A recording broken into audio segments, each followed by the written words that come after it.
All right, here we go. Welcome one, welcome all. We are finally here to the Arcanists Season 27 Tournament Qualifier. There will be 4 qualifiers in this event, and tonight kicks off everything with the first one. I am one of your casters tonight. My name is Pierce. Of course, we must shout out our brilliant host, Inc., and my fellow co-caster, Squid Amari. Squid, how you doing tonight? Doing fantastic, and I hope you're doing well yourself. Yeah, all's well by me. Really excited for this. Obviously, we had a banger ending to the season 26 tournament, and I have been very, very eager to be back here on the broadcast and see some more spell slinging action get underway tonight. So I'm really excited to see what's going on. I'm also really excited to see how everybody's doing. I'm browsing through the check-ins and seeing a lot of fun and familiar names have definitely signed up for tonight. We've got Vowels, uh, one of my favorites out here, doing it big. We've got Eon, Tubby Tink, Jelly, and quite a number of other players. Finn is playing. Really looking forward to seeing what Finn has cooked up for this tournament. Nev has registered, and many, many other players who we will be going through later. Uh, do you have any favorites? Any players that you're looking forward to see throwing more spells out there? At this moment, not really. I don't really have favorites. I'll be fair with you. I have not gotten to look at the list yet, but I don't know if Blaziken is playing. But if he happens to be, I mean, he is one of my favorites to watch. He's got some pretty crazy mechs that he does. So, But Blaziken is signed up. Blaziken is signed up. oh yeah, then nothing against anybody else, but he does have a place in my heart. Listen, I have love for all of the competitors, and they all know that as well. But there's nothing wrong with showing a little favoritism to people who bring out a style that you really like to see in the game, and that's one of the most beautiful part about Arcanus is that it really does leave a lot of room to represent a lot of different styles. I've seen time and time again meta games completely develop over the course of a tournament, and being able to find new ways to achieve victory under the particular rule set that's there because there are so many different tools in the game. And so naturally, we do migrate towards having different players who can really showcase exactly what we like to see and people who we form relationships within the community and create bonds over. I mean, I have a lot of great friends here in the community as well. So, big shout out to everybody who signed up tonight. Big shout out to everybody who's watching as well. Shout outs to everybody who's joined us here in the chat on the broadcast. And of course, shout outs to you as well for joining me here on the casting team. Thank you. Tonight we're going to be playing 60G Sky. So a lot of people are uh, really theory crafting about how they're going to handle this map, which is considered to be longer matches. Definitely got a little bit of a rather a lot of time to really play out the match. All right, actually, I think we might have our no. This is not a tournament match. This is not a tournament match. I was gonna say I saw Coeval hop into a match, but it's not a tournament match. It'll say tournament. If you want to spectate a tournament, by the way, in the client, it'll say tournament, and it'll be really easy to pick out. So we're looking forward to those matches starting. They will start soon, but we don't have the bracket up yet. So of course we couldn't have a tournament match because the bracket hasn't even been built. I know that there are going to be many amazing pairings tonight that I'm looking forward to. Before the tournament started, I did have a chance to briefly speak with Oa, a previous champion, and he was saying how he was looking forward to his matches against Machine, another very celebrated tournament player, another champion. So it's going to be really fun. Looking forward to that match tonight as well as many others. And any particular pairings that you're looking for? Maybe not even necessarily favoring one player or the other, but just a matchup that you're looking forward to. Again, at this moment, nothing yet. I really got to see what we have going on here. And like I said earlier, I have not been able to look at the list yet. I'm actually trying to find it. Oh, here. I'll help you out. If That would you be fantastic. Yeah, if you're in Discord, by the way, and anybody who is listening to the broadcast but not in Discord, I don't understand how that's possible. But if you happen to be in Discord, you can look underneath the tournament tab, which is underneath the game discussion tab, which is underneath the Arcanist tab, which is underneath the welcome and server info tab. So scroll all the way down to the tournament tab, and then tournament check-in. Uh, that's where you need to go. By the way, it is. I don't think check-ins are locked. I think if you're watching the broadcast, it is still possible. No, no, excuse me. I have lied. They closed 4 minutes ago. So tournament check-ins are now closed, and the bracket is going to be published soon. But if you look under tournament check-ins, you can see everybody who has signed up. So from top to bottom, you can scroll up. You can see Inc. opened up the check-ins for the qualifier at 9:30, and then Sinner Peace, IGN Sin, your boy Blaziken, his uh, Spork, Spork Fur. I love that. But yeah, the homie Spork, the homie Scoops, Dark Paladin, Oa, JG Salem, my goat, Coeval, my goat, Holly Madison, Unititties, Cinctinius, Miley Hanna, another great player, AEIOU, Eon, Tubby Teak, Jelly, and Finn, No Ret, Nev. I believe Nev our reigning champion, if I'm not mistaken. I do have to say, so now, and again, I had assumed that there was a list, so my apologies for anyone listening. Uh, in technicality, yeah, there kind of is, because if you look at it the way that you had, if there was anyone to be matched up, instead of saying two people, I'm going to say three. Okay, okay. Uh, between Koval, Blaziken, and Tubby Teaks. I definitely think those three are going to go pretty hard. Oh, Scoops, actually. I forgot. He's in here too. Scoop's fantastic player. You know, Really, he is. Coeval doing great things, often joins me on the broadcast. Very brilliant player. Uh, very, very good at adapting, modifying things on the fly, pushing the metagame forward. Also, has created a ton of awesome content for the game. You can check out his YouTube as well. Um, just a really, really brilliant mind of the game. As you mentioned, Scoops, definitely another really big time player. Very, very powerful. Definitely showed me a few things as I was getting to learn the game as well. So, um, definitely looking forward to a lot of these players, getting things signed up. We are not too far out from the bracket being created here.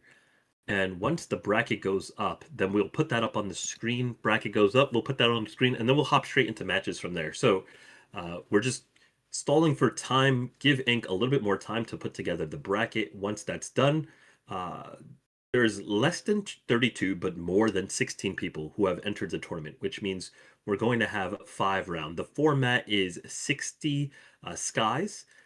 For those who are unaware, that means that is a 60-second time control, meaning each player will have 60 seconds to take their turn. So there's going to be a little bit of uh, time that the matches are going to take, and we're going for 5 rounds. So lock yourself in, grab your snacks, get your bathroom break in, because we are going to be in it for the long haul.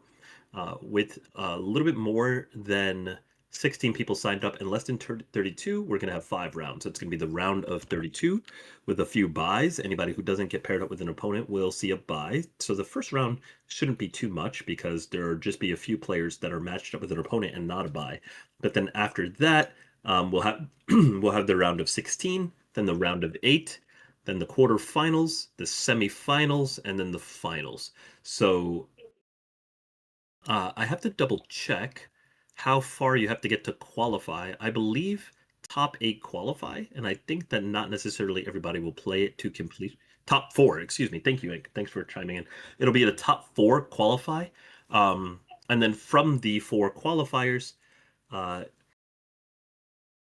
there's going to be 4 qualifiers for those who are unaware. There's a qualifier tonight rather, right now, obviously. Then there's another qualifier tomorrow, another qualifier on Sunday, and then a final qualifier, I believe, Monday night. I believe they are on 4 consecutive days. So tonight and the next 3 consecutive nights, if I remember correctly. Feel free to sign up for any of those if you're watching the VOD of this broadcast, or if you are watching the broadcast but you just were too late to sign up for the qualifier and you're just now finding out about this. Please feel free to go ahead and mark your calendar. Actually, let me go ahead and find for you guys where the qualifiers, I mean, what time the qualifiers. Okay, here. If you once again, if you head into Discord, you can look under the tournament section. The second tab is competitive tournaments, and the qualifiers are listed.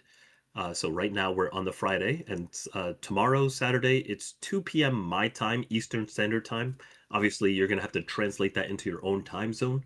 Um, but to help you guys out a little bit, that will be starting in, am I calculating it correctly? 14 hours from now? No, 16 hours from now. Yeah, 4 hours plus 12 hours. So yeah, the next qualifier is going to start 16 hours from now. I'll see if I can be around for that. It's not guaranteed, and I'm not sure if we're broadcasting that one. I do know that the third qualifier is going to be Sunday night. So that's going to be roughly 43 hours from now, 5 p.m. Eastern, which is my time. You'll have to translate that to your own time zone. And then, of course, there's going to be another one Monday night.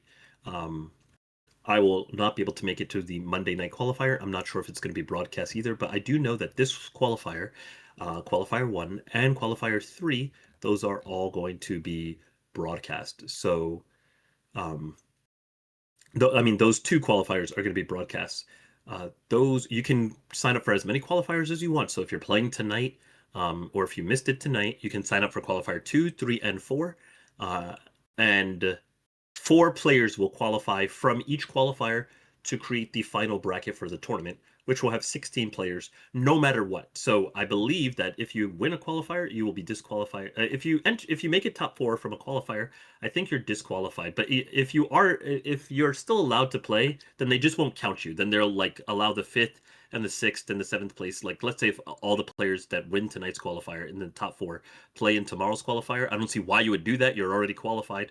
And I think you might be disqualified from entering. But if that's not the case, then of course they're still going to make sure that 4 players qualify for every single qualifier to make a top 16 bracket, and then that bracket will be played at a date not yet announced, for the main season 27 championship. So there's a lot of Arcanists coming up is pretty much the gist of what I wanted you to get. And you can find all the matches that will be broadcast right here on this channel, twitch.tv/Arcanist Tournaments.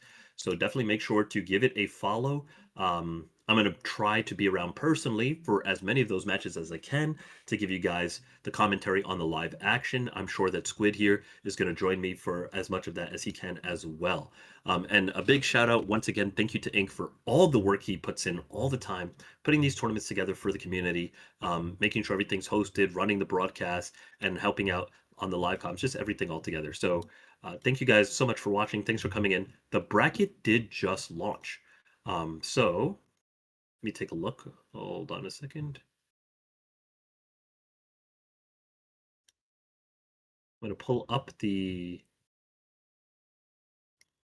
bracket really quick. Also, I did see you just DM'd me the bracket as well. Thank you, Squid. And which means, Squid, you have the bracket open. So talk to me. What are we looking at the beginning of this tournament? Well, looks like here we're going to have Jelly 120 versus Sin. We have Finn versus AU. Ultraviolence versus No Ret. Siggy versus Miley Hanna. Nivet's H versus Eon. Tubby Teak versus Scoops. And Unity versus Uzman. We did have some other people pushed into round 2 automatically because we didn't have enough people. But it does look like in round 2, we do have JG, Salem, and Co-Evol versus each other. All right. Give me just one quick second.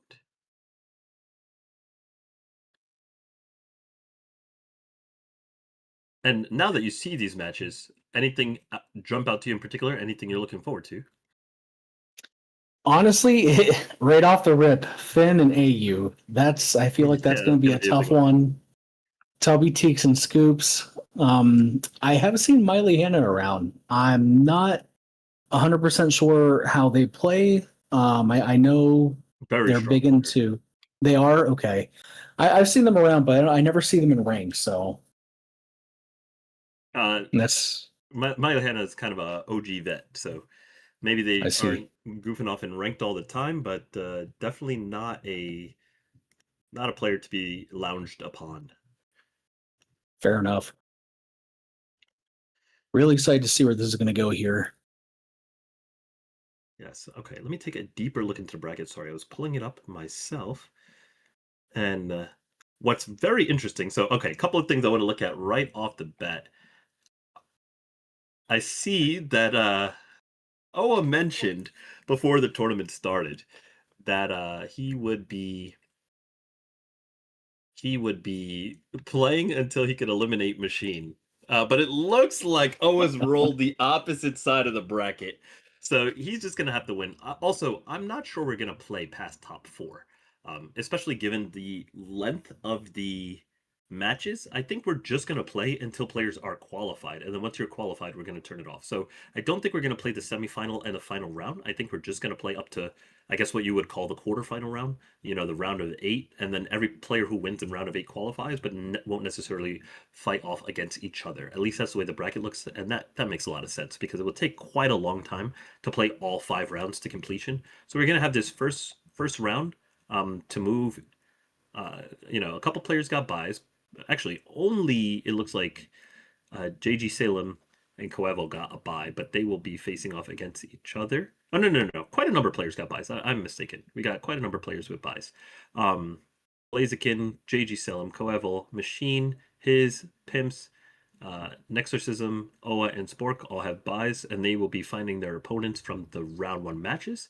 After that, those will get filled in. It looks like you've got the winner of Tubby Teaks and Scoops going to fight Oa. That's going to be a crazy match. The winner of Unity and Uzman going to fight Spork. That's going to be great to watch. Where else are we looking at something super interesting? The winner of Finn and Vowels going to fight Machine. That's going to be fun to watch. JG Salem and Coeval already paired To against each other sorry to in the sorry to round interrupt 2. you, Pierce. Go We're for it. going to be actually moving to a match. We're going to be moving to none other than Usman and Unity to start it out. This is a round All 1 match. right. Thank you for interrupting me. Do never apologize for telling me we're going to have some gameplay on the screen. That is exactly what I want to hear.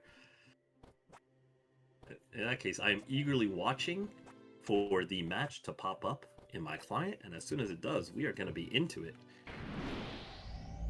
Match 1.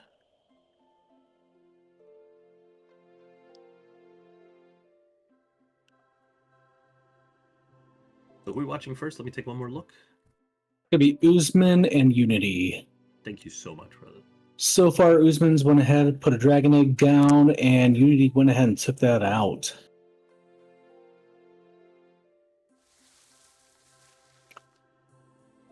Okay, here we go. Game is on the screen.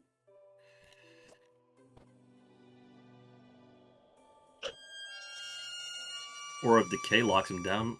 Normally in this situation, you're going to see a port out. It's a little bit too much to try and break out of this, as well as try and negotiate the HP drain when you're trapped here. It's too much to do, and a vulnerable position on top of that. Very difficult to launch a counterattack from here. I think we're just going to see porting out here. I don't see Uzman trying to negotiate this situation any further from this spot. A lot of resources are already committed onto this spot, and just sticking there just doesn't seem too wise.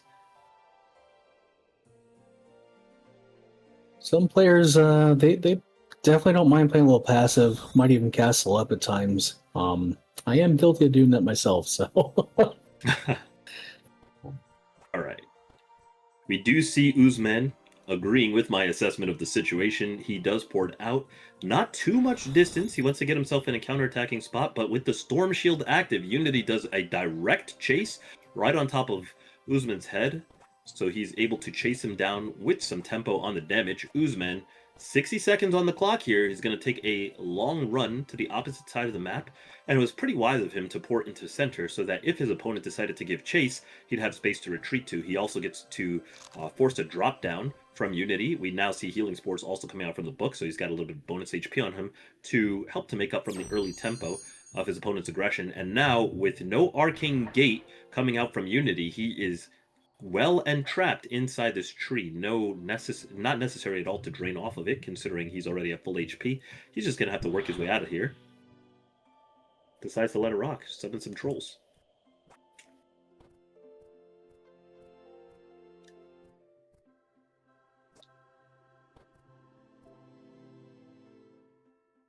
Guzman lining up an attack here. Gets himself vertical supremacy. Is he going to aim to take out the trolls? Maybe to drain off the tree and the trolls and possibly his opponent? That can top off his HP if he's got a draining spell available. No, he whips his mud ball and hits himself. A very uncharacteristic error coming out from his opponent. And now these trolls will get to wreak havoc with tempo of the opponent's mistake. But very far from a game-losing mistake. Guzman still at 175 HP, with the tree now having a little bit of time. The HP, its natural HP has depleted, as the tree's HP does deplete over time, and that's going to give him a little bit of time to break out of there with the Arcane Bomb. Now, Guzman's going to tunnel up, give himself a castle so that he can reassess his position. He sees that his opponent does not have easy access to him with a spell from here.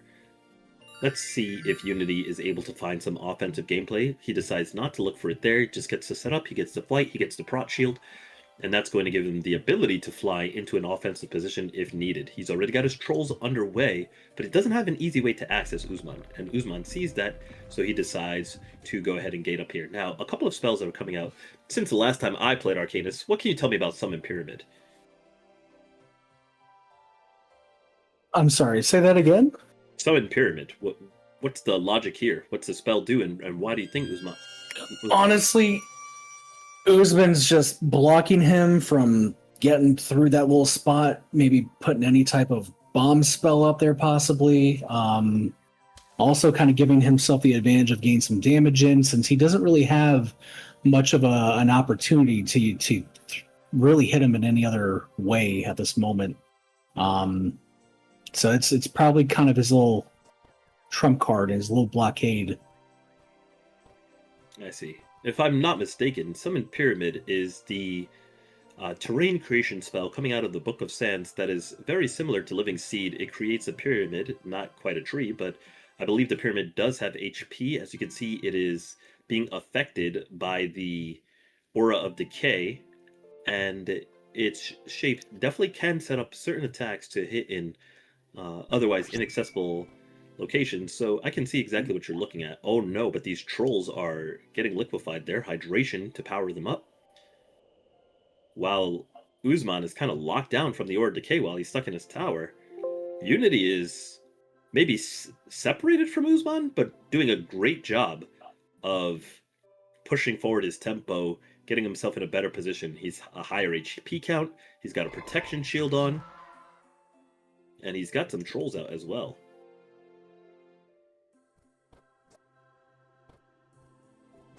Yeah, maybe a huge possibility that Guzman definitely forgot to get some spells into his book that can do some damage, if he ever finds himself in a position like this.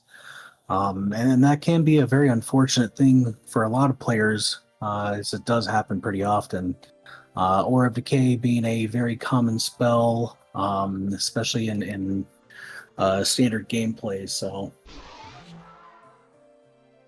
I'm not too convinced. I think that... Oh, we see the pyramid does fire off a laser there, hits one of the trolls, stuns it, drops it 25 damage. But no, I'm not completely too sure that Guzman forgot anything in his book.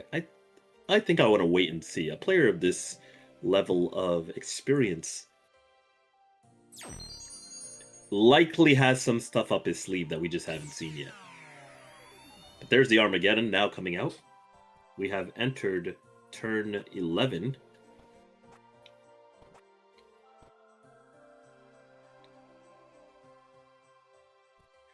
But with the Sky Ray Armageddon, you do have to consider that Uzman's position is also more compromised even from this perspective, whereas Unity has wisely positioned himself underneath a ton of terrain and underneath Uzman himself. I'm very interested to see what Uzman might be able to pull out. Unity, meanwhile, his troll is stunned, thusly trapping him in this cave. I'm not sure what he's planning to do. Possible hydration. No, he's got Blast from the Past to move it out the way. He's still got Flight active. The spikes have been disabled, and he's got 12 seconds. Looking for a possible spell angle here. Is he going to throw a bomb up through? Is he going to try and go for a quirky flash angle? This is looking like... Nope, just a shock bomb. Really nice placement with 2 seconds on the clock. Big damage coming out. 80 to the face.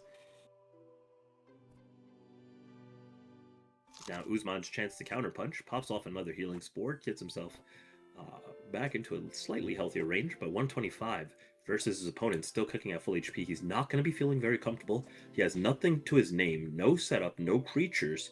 He's currently detowered. And even his summonable terrain has been removed from the fray. Going on a head-to-head assault here at this much of an HP deficit is extraordinarily risky, but yet here he is moving directly into the enemy den. Pops a mud ball. Trolls still have access to him. The sky ray's coming down, but nobody is currently being threatened by it. There's one troll, tags him, drops him for 15 HP, and still plenty of time left on the clock. I don't think the second troll is going to be able to make it to Uzman in through that little narrow corridor. We don't see that, but we do see a perfect counter to the Mud Bomb in Arcane Bomb. It does a great job of not only blowing up the entire Mud Bomb terrain, but also launching a counterattack to any nearby opponents. So making Arcane Bomb one of the more favorable choices for aggressive gameplay. Not what I necessarily expected with this book, but still a pseudo-staple spell. Taking either between this or Flash. Now, It's great. Go ahead. What were you saying, Squid? I was just saying, and it's great too that, you know, with that arc bomb, you know, he's not only able to clear himself out of there, but he's also able to get damage in as well. Yeah. And we see the set play pretty much spell itself out. Another Mud Bomb traded for another Arcane Bomb. But at an HP deficit, trading Arcane Bomb damage for Mud Bomb damage is definitely something Unity wants to be doing. It could be that Uzman is looking for a possible Hail Mary angle with maybe a Mega Boulder setup to see if he can get his opponent to a possible Mega Boulder KO, thinking that he's in too much of a deficit to do much else. It looks like we're probably going to see, yeah, Shock Bomb here could just be the KO. It did 80 last time. That is a little bit off-center, but it still does manage to take out Uzman. So Unity takes it clear and clean over Uzman. It is single elimination, so that's going to be Uzman out of the tournament. Unity advancing. All right, and there are plenty of other matches also underway. Let's see. We've got Scoops' match, Val's match, No Ret's match, Sin's match, and Coevel's match, all currently underway. Let me see.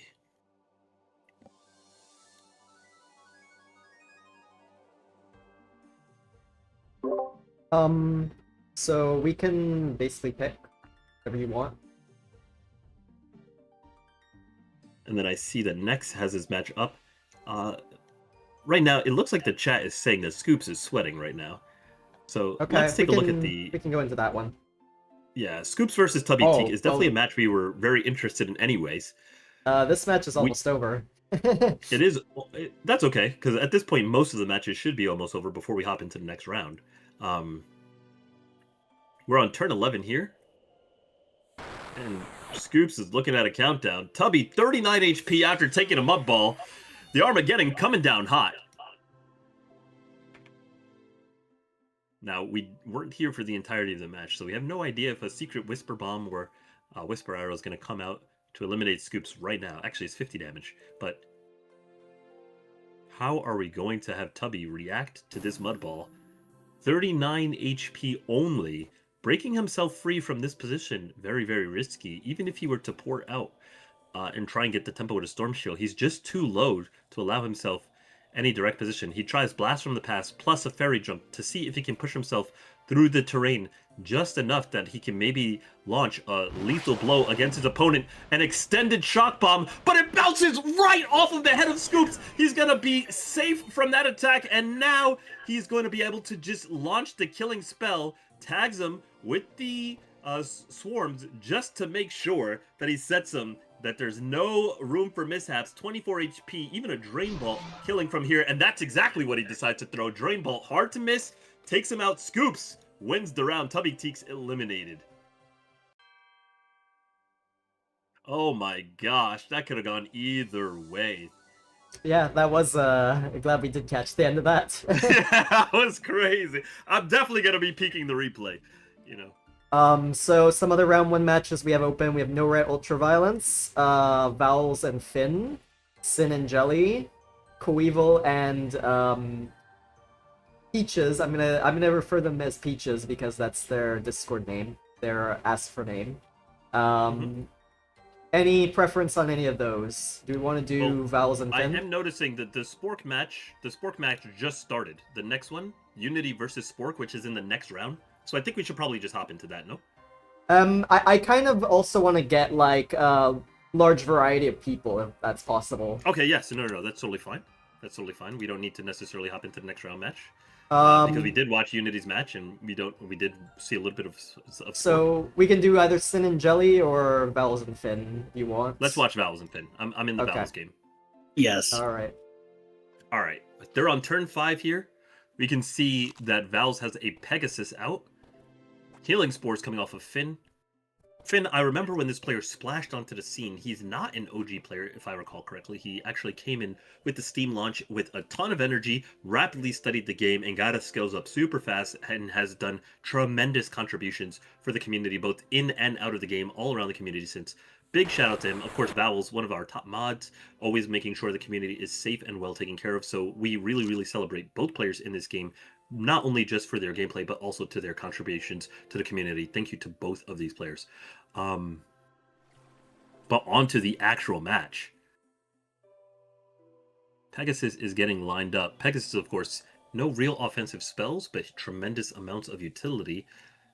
Currently just hovering above Finn and out of the range of this summon swarm, so that things can be negotiated where the Pegasus is not getting poisoned. Now, of course, there is a common strategy of turning the Pegasus into an undead Pegasus, where it will heal every turn, and also gaining access to the offensive Drain Bolt.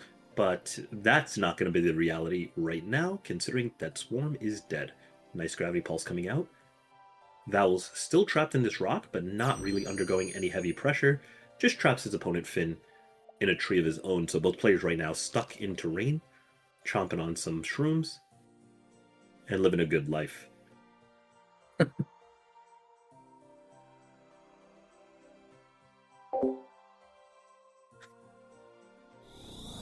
All right, Finn is not interested in seeing the scenery. He's not about it. He's a little claustrophobic. Just decides to gate out of that spot. He knows his opponent cannot chase him here, considering his opponent is trapped in a mud bomb still. So he's going to look to get some movement tempo instead of really worrying too much about sitting there in that tree, hanging out, enjoying the scenery. Pegasus will be used to block the upper escape so that Finn cannot simply fly out and start raining damage on high onto Vowels. And Vowels is just going to keep building momentum by summoning up his army. Finn is like, okay, well, I don't really care if he blocked the top, because if I'm going to fly, I can just fly out the bottom. He's positioning as if he's going to line something up here, but he's almost definitely going to have to press Protection Shield here. I mean, like, this is just way too dangerous, right? Like, to position yourself over the void just like that. Blast from the Past. Absolutely. Okay, Blast from the Past. Positioning himself again. Yeah, and it's got to be Protection Shield. I mean, you'd never end your turn here without hitting Prot Shield.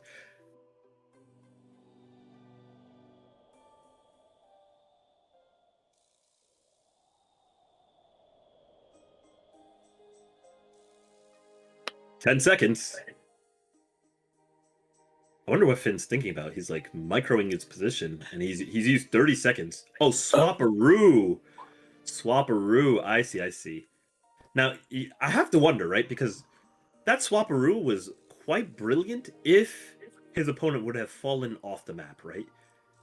And you have to wonder if he regretted not blast to the past that cloud right beneath him that his opponent fell on. Because if he had just chipped off the edge of that cliff, would he have been able to hit a Swapperoo where his opponent falls and then he steals a turn there? Because that's an amazing tempo. It disables his opponent's gate and potentially allows him to find a follow-up. Of course, he doesn't need Protection Shield because the swap puts him in a spot where, you know, he's not necessarily in danger of getting knocked off the map. But his flight is going to be cooled down. He is going to get chipped off of his flight. Yep, there goes the Drain Ball. So he's got no flight. He's also trapped here. But the other thing is, his blast from the past previously did free up a little bit of this hole. So he might be able to escape. There is the escape. Now he's directly on top of his opponent. Of course, he is at an HP disadvantage. So taking the Alpha Strike and slinging spells back and forth here isn't necessarily the greatest thing. Especially his opponent has shown himself to have Drain Ball as well. But with this many minions around, he can get really, really valuable drains. But if Finn himself has Drain Ball, he can hit a double drain here, and that's going to be a great way to get himself back in the match in terms of HP stability. Color Spray nukes the Pegasus.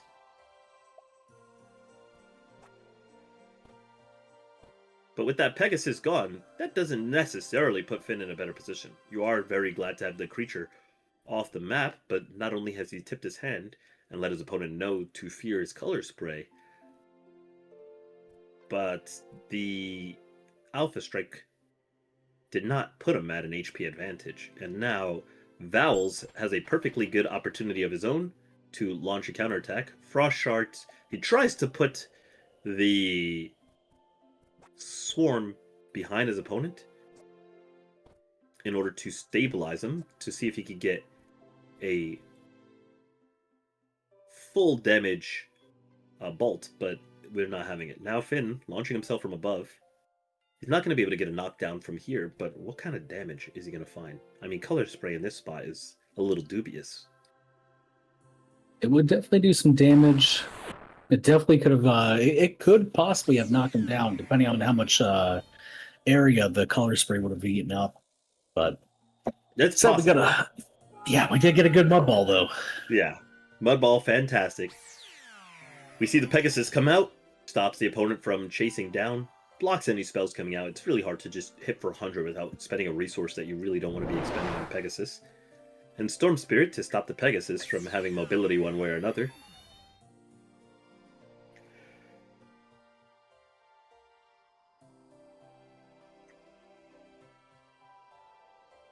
Alright, a little microing.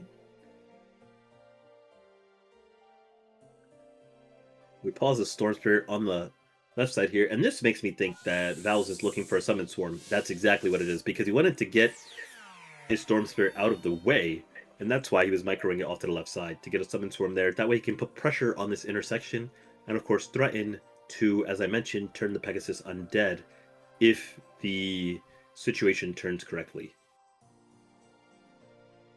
I think he was also moving that Storm Spirit to prevent any possibility for Finn to go in through that side there in that hole. Very wise, very wise. All right, Gravity Pulse doing a lot of work here. Takes out the Swarm, puts gravity on the Pegasus, and a grounded Pegasus is just a horse, which is not particularly useful in a Sky Castle, especially with its left turn escape getting blocked off. Swapperoo as an answer to Mudball. But wait, did he swap his opponent out of the Mudball? Now Vowels. No, wait. It was Vowels who cast Swapperoo this time. Yes. I see. So they both are carrying Swapperoo in their book. I'm sorry, I can't get out of my head. Grounded Pegasus, just a horse. Uh, it's like a really good dad joke. I love it. I, I, I got you, bro. Okay, so we hit the Swaparoo, and then we hit the Swaparoo on a Pegasus. And, Goes ahead and he traps Finn. Honestly, right here would be a really good point to, if he's got Dreambolt, get it in here on the tree and the Pegasus, get some of that health back up. big agree. That's looking to get a nice little passing turn there while he's protected by terrain on all sides.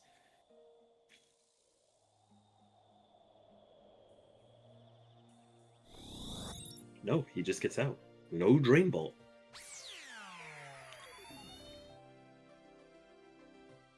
All right. The question is, does Vowels have an attack plan here? His opponent is under duress of gravity, has minimal assistance, only a Storm Spear off to the left side, and is down HP. This is a perfect time for Vowels to look for aggressive action. But is he able to find any options to really put the hurt on Finn from this position?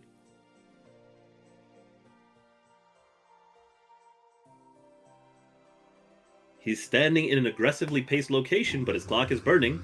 Summons a Dark Knight right on top of him. Now Finn's got to find an answer.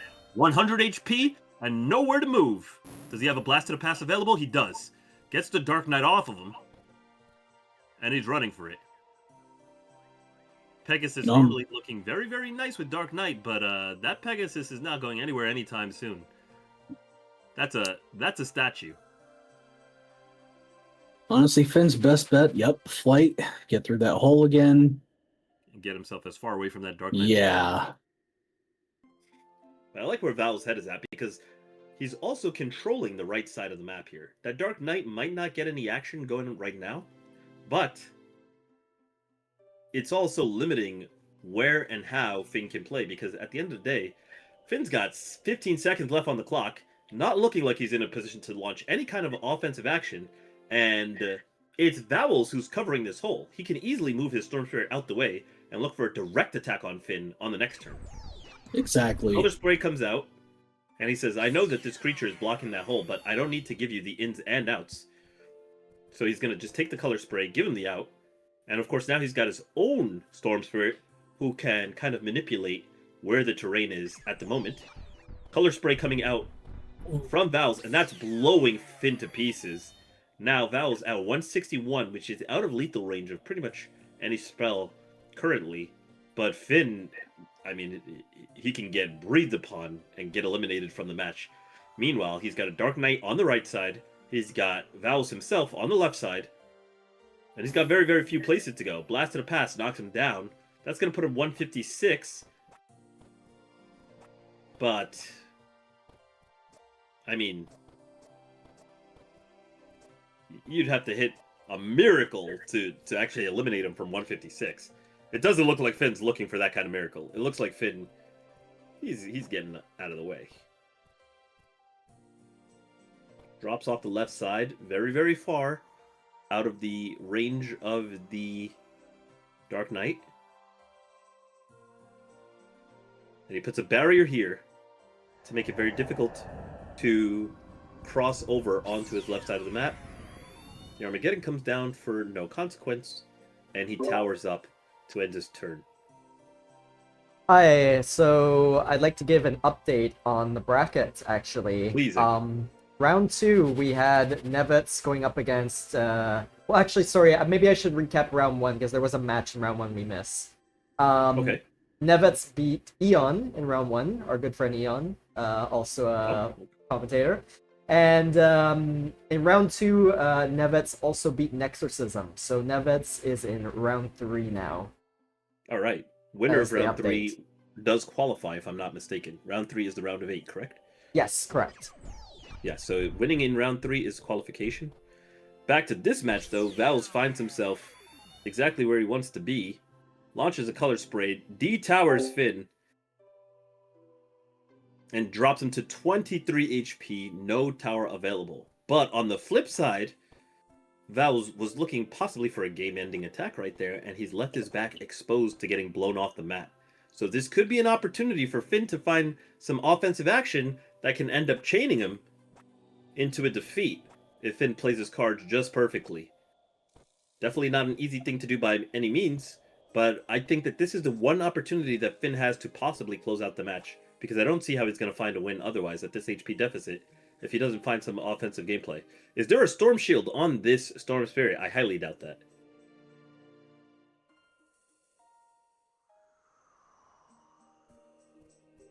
Nine seconds on the clock, but Finn is not doing anything aggressive here. He goes for a Protection Shield. Wait a minute. Wow. Oh. Just decides to let the Arma cook a little bit. And sees if he can get a little lucky there. No dice.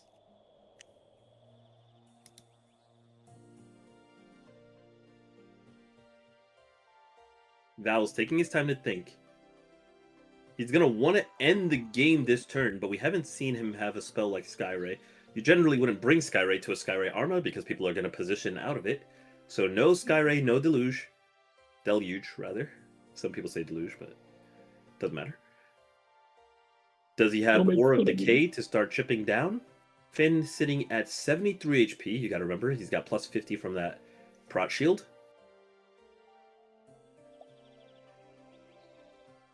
And Vowels is just thinking. Clock is burning. 8 seconds. Summons a new Pegasus. Okay. Wants to get himself nice and protected from any above attack. He doesn't want to lose the game. So he's also thinking, you know, if I cannot win here, can I lose here? And he feels that Pegasus is going to give him the best bet at making sure that no spell comes from above to hit him. A nice thing about summons versus terrain is that if a spell hits a summon, the summon will absorb the spell in full. But nice, Finn finds himself a pathway by using his Storm Spirit to land just across from Vowels. But is he going to be able to eliminate him? 106. Gravity Pulse into the water. That's big. Now we're going to see a gate come out from Vowels and a possible follow-up from Finn. 76 HP after gate means that it is very possible for Finn to win here. 60 seconds on the clock. What's Finn going to do? Race time. He's going to have a climb ahead of him because he's got the Storm Spirit, which may give him an angle to get out. But is it enough? I mean, this is a really, really difficult spot. He's going to have to possibly land a perfect long jump leap into a perfect high jump leap. Lands a long jump. Misses the high jump. He's going to go for it again. Is he going to reposition his Storm Spirit? Puts it up a little bit. A lot of micro on this turn. Lands a long jump. Lands a high jump. Now he moves the Storm Spirit again. Is he going to try for a double high jump attempt, or is he going to go for a long jump into long jump? We'll see. 26 seconds left. Lands a high jump into a second high jump. Now he's got an angle to possibly attack. 20 seconds left on the clock. Long jump, and he falls. Can he get up from here? Very difficult. Decides not to go for it. He's out of time to get himself into an offensive position. Never mind. Goes for a below angle. Finds it here. 10 seconds on the clock. But now he's going to line up a spell for 76 damage. 6 seconds. And remind you, he's still exposed. Only 53 HP to his own name. Finds it here. 1 second on the clock. Launches a Mega Boulder. 1, 2, 3. Here's a fourth hit. Only manages to chip him for 24 HP. And he is exposed. Does Vowels have flight available? Nice attempt there from Finn to go for the win and try and end the game. That one missed jump kind of took away a lot of the time he needed. But of course, we're losing a lot of time here, and I love it. I love it because the microwing blocks off the Pegasus. Blocks off the Pegasus from coming to pick up that Dark Knight. So not only did he use it for the jump, but he also used it to pick up that Dark Knight. To block out that Dark Knight. But Dark Defenses is going to be a full heal, pretty much absorbing all the life from his creatures. And that's going to put Finn in a really, really tough spot here. Because he's still got 73 HP. Remember, he's at a full protection shield, so plus 50. 73 HP. He's got the flight. 1 Mega Boulder available, but I mean, he's just down like 187 HP, 177 HP.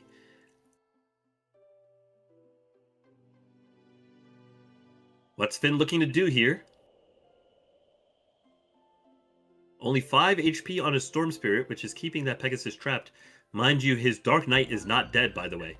Gravity Pulse knocks him into an interesting position. Is Finn going to be able to jump up here? I mean, excuse me, is Val's going to be able to jump up here? Yes, he does get a jump up. Does he have a spell of his own? I mean, 73 is not easy to hit, especially from below. You can't really land a bomb, which typically has a higher damage rating, right? Shock Bomb not going to land on a spot like this. Mega Boulder not going to land on a spot like this. So you really can't throw too many bomb spells. Bolts? You can stick them though. You can still stick them if you got the tech. You can do it. Is not impossible, but that Yeah. I mean, like, I mean, I'm not saying it's impossible. I've seen some crazy things. I don't think that's the type of play you're going to really be looking for from that angle, quite personally. But now I'm trying to remember. Was it Finn that had the mud balls? Because if so, he's only used 2. Yeah, I believe it was. I'm going to be honest with you. Normally I take notes on this stuff, but I've completely forgotten. It's been so long from mud ball range. We'll find out soon enough, because I think this is you're definitely going to see a mud ball here if Finn has mud ball. But yeah, I think it is Finn that has mud ball. Right, exactly. Yeah, Right. Yeah, of course. Thank you to Ink. All right, Color Spray for some big damage. Ooh. Oh my gosh. Big hit from the Sky Ray. That Sky Leaving Finn Ray out was plus absolutely 1 protect. devastating. Yeah, goodness. I think that's going to be the game. Frost Arrow takes him out. Vowels over Finn. What a match. What a match. All right. I definitely little bit on that game there. I definitely feel like Finn. I feel like maybe there was a lot of. What's the word for it? Scoops just took out Oa. Ooh. I feel like Finn maybe was a little bit nervous because, again, what I know AU to be a very good player. I don't see him on too much, but when I do play with him, man, he's one heck of a player. Color Spray over the mud ball, he definitely could have protected himself more to get himself in a better position. Especially with Color Sprays being used. He could have used the terrain. I noticed a lot in that game. He kept targeting it directly at the player rather than trying to get some bounces off to get more damage out of it. Yeah. So, it's definitely a tough game. Very, very difficult game for sure.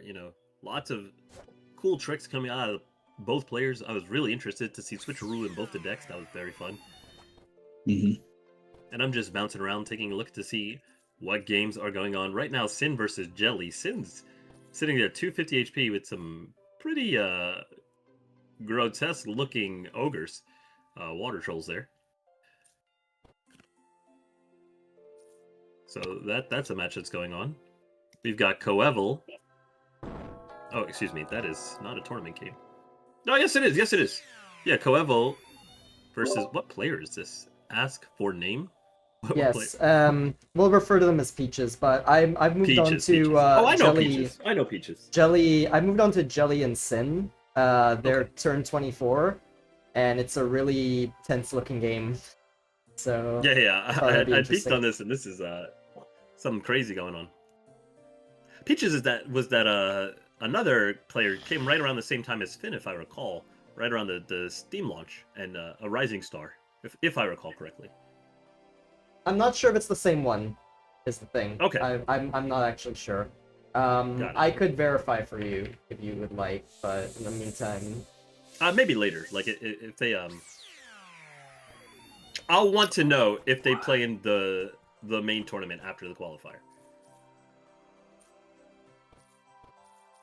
I definitely have to say, though, this is a very interesting seed for this map. You got both of the castles right up next to each other. There's no gap in between.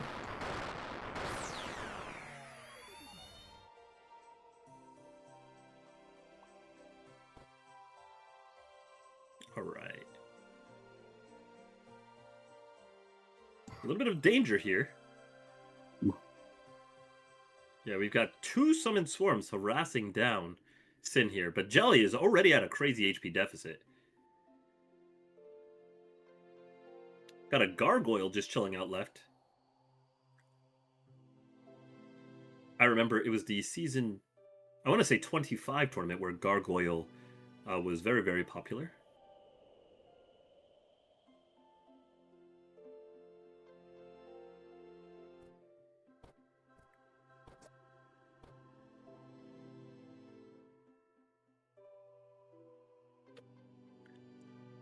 All right. Totem here to break off some terrain.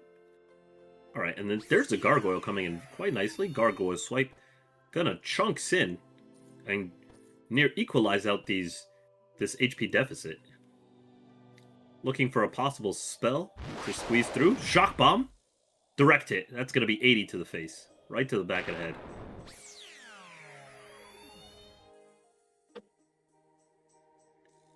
Now Jelly's got to be very careful because he is in danger from dying to another Shock Bomb.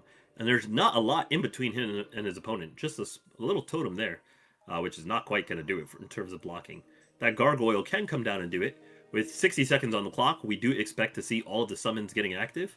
1 tag coming from the first swarms, second swarm coming, but first the Gargoyle is microed out of the way just to make sure there's no interference.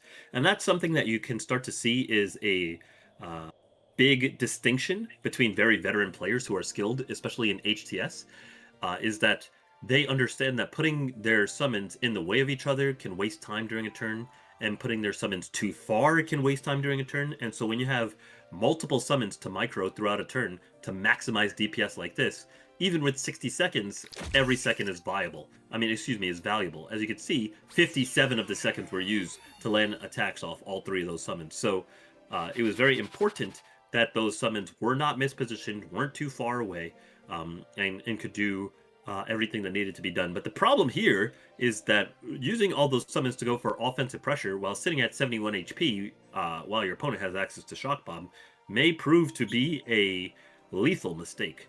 And let's see if Sin can line up his attack here and end the match. If he misses, the match will be ended for him. So, very tense moment. Mega Boulder. That'll do it. GG's. Sin will advance over Jelly. Maybe Jelly needed to reconsider that last turn and see if he could find a way to possibly deal some of that damage, but without full committing his turn to max DPS when he knew he was in lethal range. Bit of a mistake there. Still, I definitely agree. The Coeval match going on versus Peaches. Yeah. They are currently on turn 26. We're going to move on to our first of the round 2 matches for today. That will be broadcast. No Red and His. Okay, I'm in the No Res His match right now. They're on turn 8, not too deep in. We do see that No Red already has a big HP advantage over his, with Flight on him.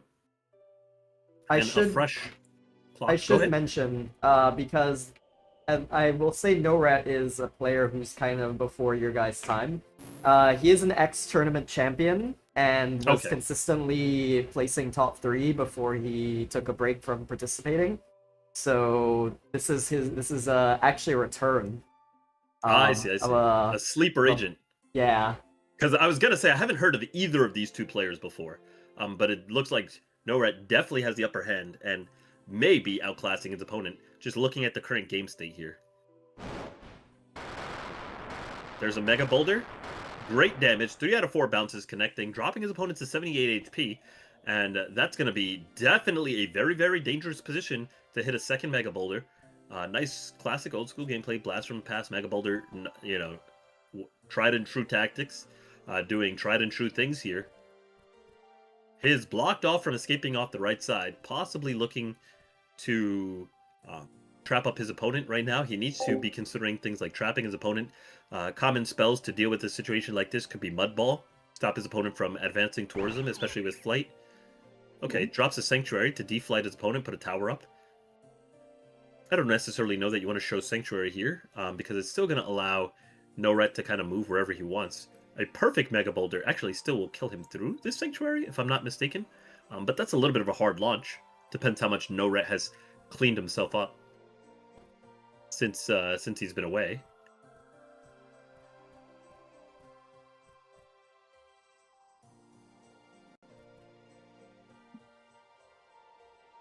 But a lot of things cannot really push her. Okay, just a very, very classic response. Pebble Shot to D-Tower.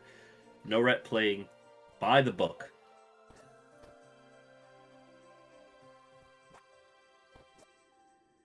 Okay. A use of his... What is this creature called? I forget from the Drone? Cosmos. The drone, yes. Using the drone to jump out, get himself into a safe position. He can also use the drone to attack from this position, but instead he's just going to use it to block any pursuit, even though flight is not available to his opponent, as far as I can tell. I definitely have to say, putting himself in a position like this, if he continues to stay there, it can definitely cause him a bit of an issue. Depending on what No Ret has for spells. I think flight is not available, so I'm not convinced that he's in trouble here. Okay, and he traps his opponent, which is very, very good. That's what I wanted to see a little bit of. The Aura of Decay seems to have run off, which means that can be repositioned soon. And you want to be very, very careful about getting yourself locked down by that.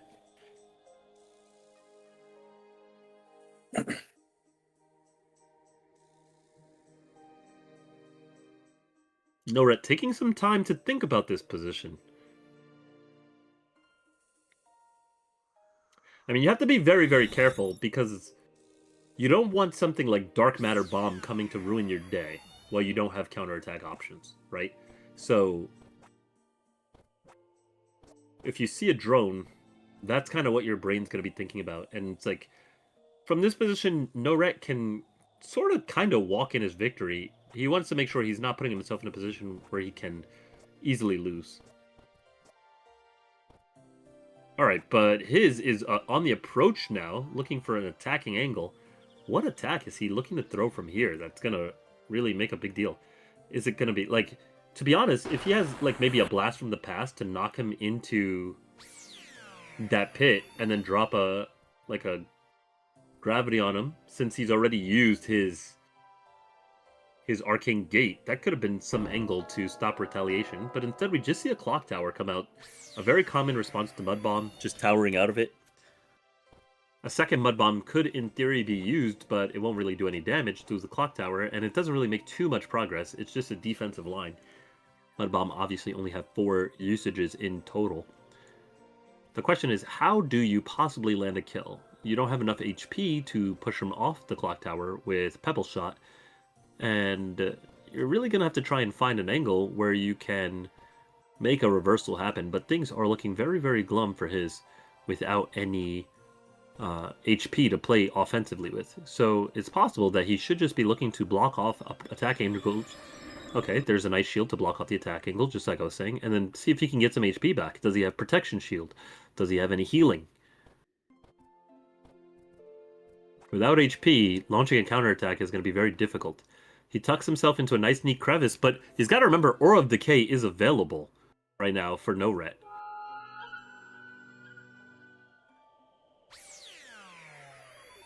And I wouldn't be surprised if No Ret just drops an Aura of Decay on him right now, because even though he can move out of it, I mean, just any chip damage from this position is good. His opponent's at 68.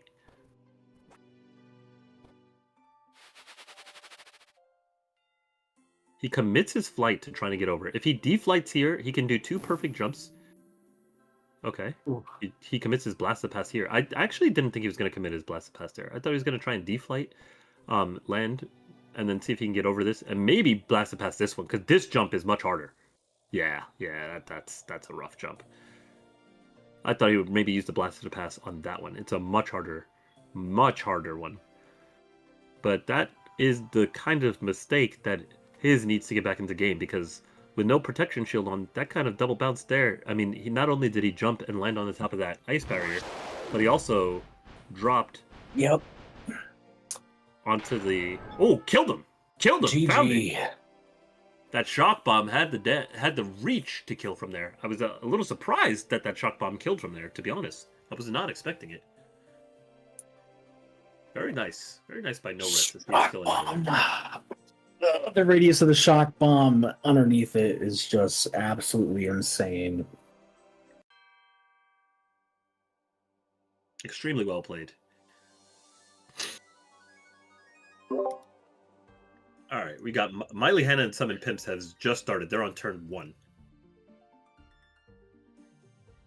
Yep. They're on turn 1, and Miley Hanna is up in Summon's face. Waving his lance at him, challenging him to a duel.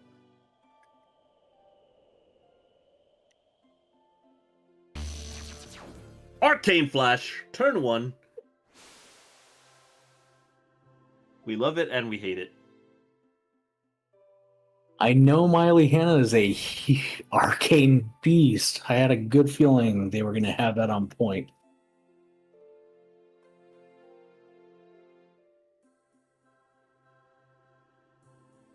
All right, so the gate is now on cooldown. Pimps is able to reposition to a non-flashable location. And what is Hanna gonna do? He's got the flight on.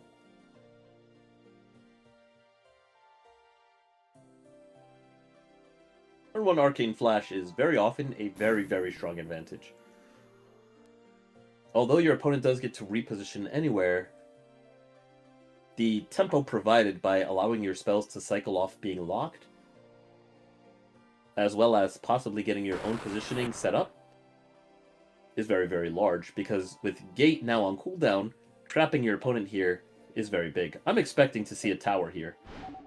Okay, Arcane Bomb is maybe a best-in-slot option if available. Wasn't sure if he had it. But there we go. Bomb will deflight his opponent.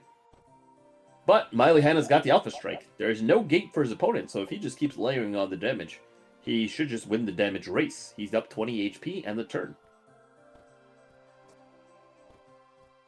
And that means Summon Pimps is going to have to find a solution for the possible pounding that Miley is going to put on.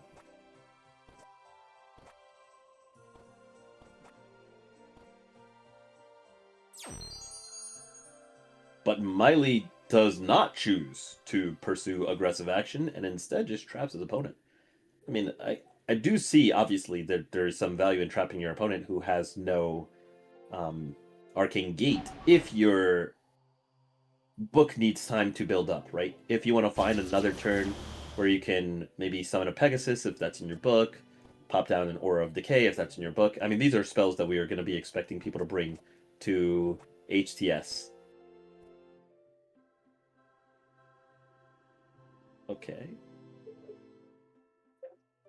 He has no flight, so he's thinking twice about jumping into this hole. But he is possibly looking at seeing if he can find some damage option. Storm Shield, okay. Very, very strange to deploy Storm Shield here. Like, if you have Storm Shield, it usually implies a very aggressive book.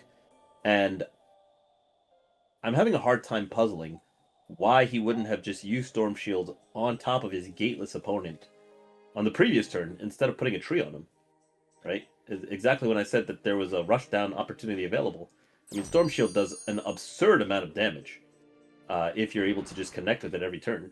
And when you get tempo by just putting Storm Shield directly on top of the opponent and then just chasing them down and limiting their motion just by being on top, it's very, very good in the position that Miley had created for himself. But instead, we don't see that. Arcane Glyph comes out now. This is very, very rare. Very rare to see Arcane Glyph. It has a small implication of imps. Miley's definitely setting up some imps, though, that's for sure. Imps absolutely can be devastating in a slow position. If the map is very slow, imps can get a lot of mileage. Second glyph. And so maybe this is why Miley wanted to trap her opponent, because Pimps's gate should be coming up. What turn are we in? 5? Turn 6? Pimps's gate should be coming up right about now. But is there time, right? We're just now getting the summons out. There's the imps. We're just now getting the summons out. And the imps are primed to grow. And these guys get kind of disgusting. And if That's you're already trapped, 109. yeah. So for those unfamiliar, imps kind of are kamikaze creatures that grow in power as they take arcane damage. So the glyphs are there to kind of set up... Ooh. A failed fairy jump. Means a fairy jump is useful for going through small bits of terrain. But it was unsuccessful there. Not the right angle. But as I was mentioning... Okay, Barrage of Bones is going to put down some pressure. A small amount of damage on Miley. Barrage of Bones also useful because it creates terrain, making it hard to move after the bones have barraged to you. But here we see the glyphs. The imps are happy to jump through instead of taking damage. They heal off of taking arcane damage, and these imps are just growing. Also, this one imp can explode, which will do arcane damage to the other 2 imps, and possibly even clear off some of these barrage of bones. Although Miley's going to have to be careful not to hit herself. Oh, it looks like this imp is kind of just looking to get active. Yeah. Bomb not needed. If the 150 imp explodes, it'll grow the second imp, and I believe it'll also clear that terrain. Blast from the past to clear out. Very nice. Miley is cooking. I don't think that third imp is getting active in 6 seconds. I think we're going to see an explosion right here. Boom. Clean. Wow.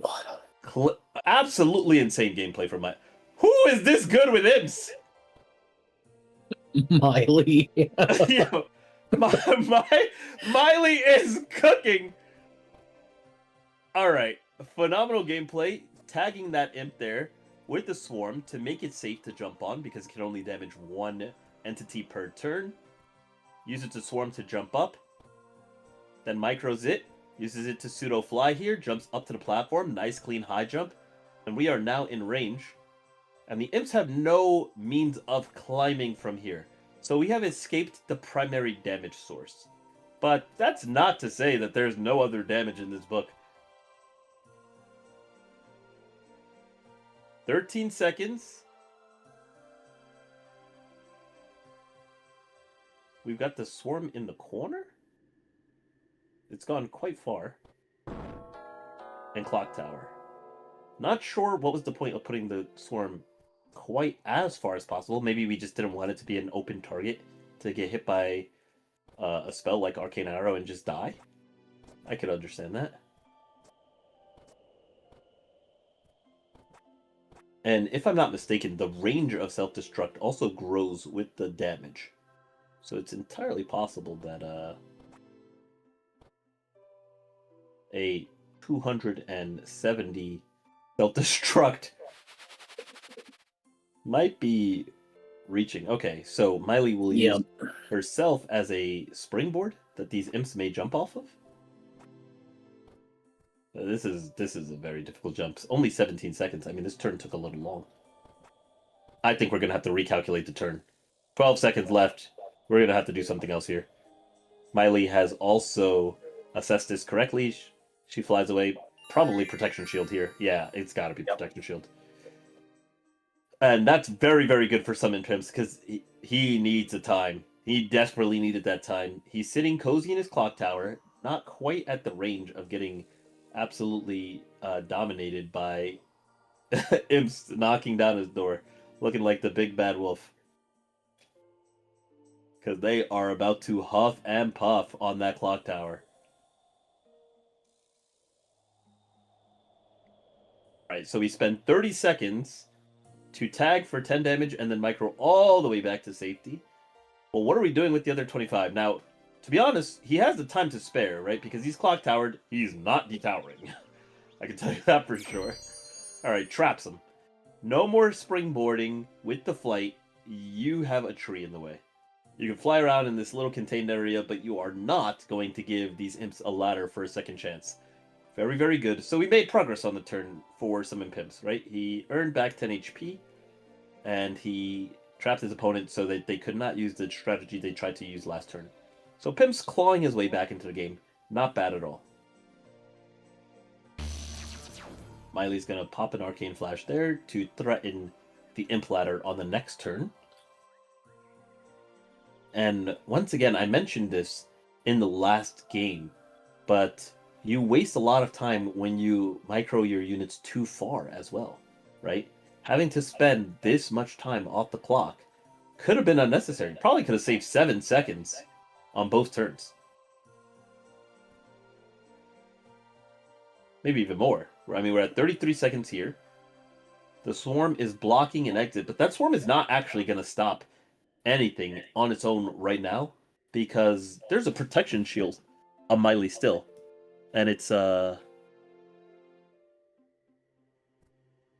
on a sec. It's 35 HP still remaining on it. Second Swarm comes out. But yeah, that Imp is not stopping Miley. I think she'll be more than happy to sack 10 HP here. No, she chooses not to. Just Drain Bolts it off the map. Okay. Doesn't see a kill angle. Decides not to waste her time. Second Imp comes through. But I mean, if you send the second Imp into a Drain Bolt, all the time you bought is pretty much gone.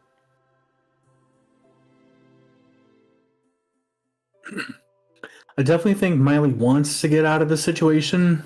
So coming off these swarms is probably in her best interest, considering that that they do want to get those imps up there. I think that's their main form of attack at this moment, or at least that's probably how they want to end the game. 100% agree. The question is Miley going to take this damage in order to... Is Miley going to take this damage in order to get one of the attacks there? I mean, it's not a lethal attack, right? The bigger imp is 155 damage, and the opponent's sitting at over 155 HP.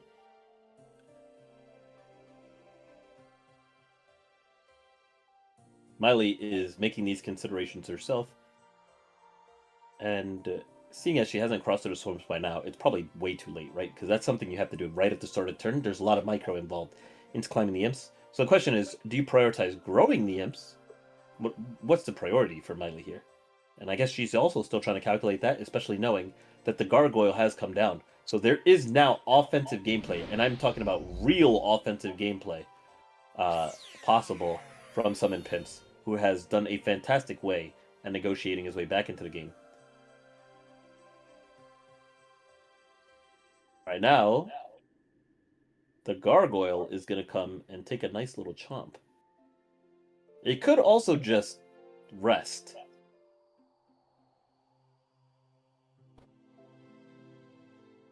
Okay. A little bit of safety here.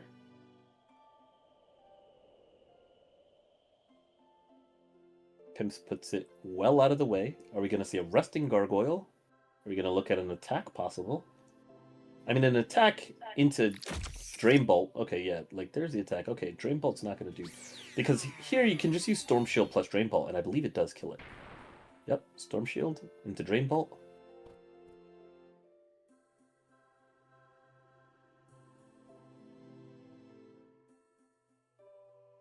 And you get back a sizable chunk of the HP you just lost also. But not all of it. I mean, the Gargoyle Chomp is not a weak move. But there it goes. The Gargoyle is now dead. It serves as some small amount of terrain. And Summon Pimp's still doing a good job at controlling the match. I mean, should be able to create another Summon Swarm pretty soon. Possibly another Gargoyle pretty soon. We'll just put the damage on. He's not even going to bother blocking the exit. He just says it's fine.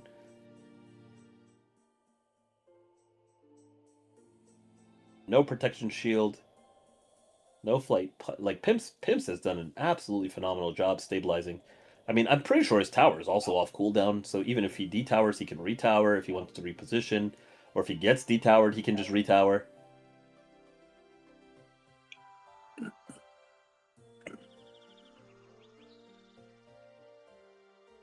I definitely also think, though, it seems like the position that he's in now, he's in a very good spot.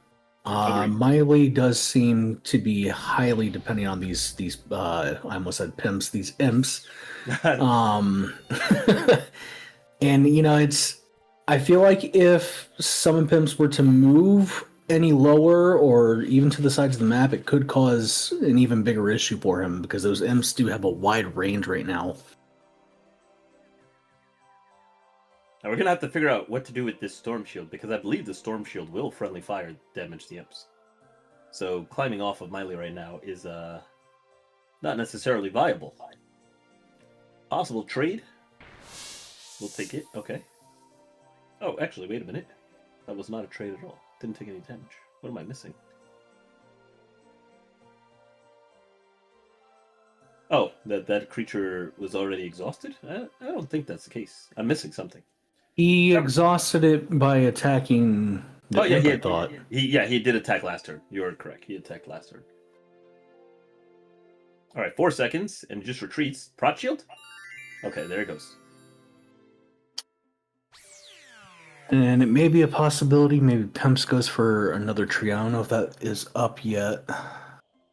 He's got all summons available. Should have another tree available.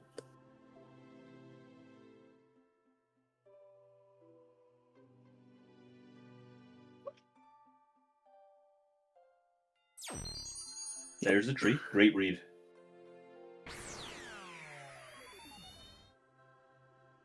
Now the question here starts to become, how does Miley make meaningful progress? I was waiting to see that Arcane Flash. There's no way Miley Hannah doesn't have Arcane Flash. Yeah, we did see the Arcane Flash earlier. Yep. We saw it turn 1 and turn 7, I believe. We are now sitting on turn 15. A Dark Totem comes out for some terrain control. So we've seen now 3 different summons in the book of Summon Pimps, living up to their namesake, although it is their opponent that is summoning the imps.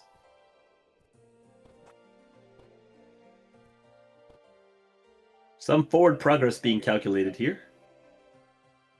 37 seconds, imp micro, let's go. Clean jump and clean follow-up. Now a nice big explosion taking out both the totem. Uh-oh. Can we get lower? Do we have time?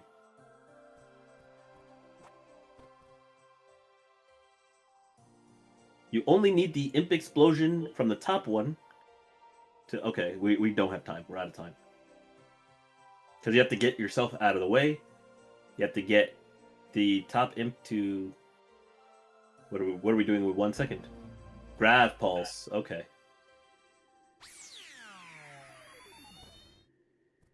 Very good move by Miley.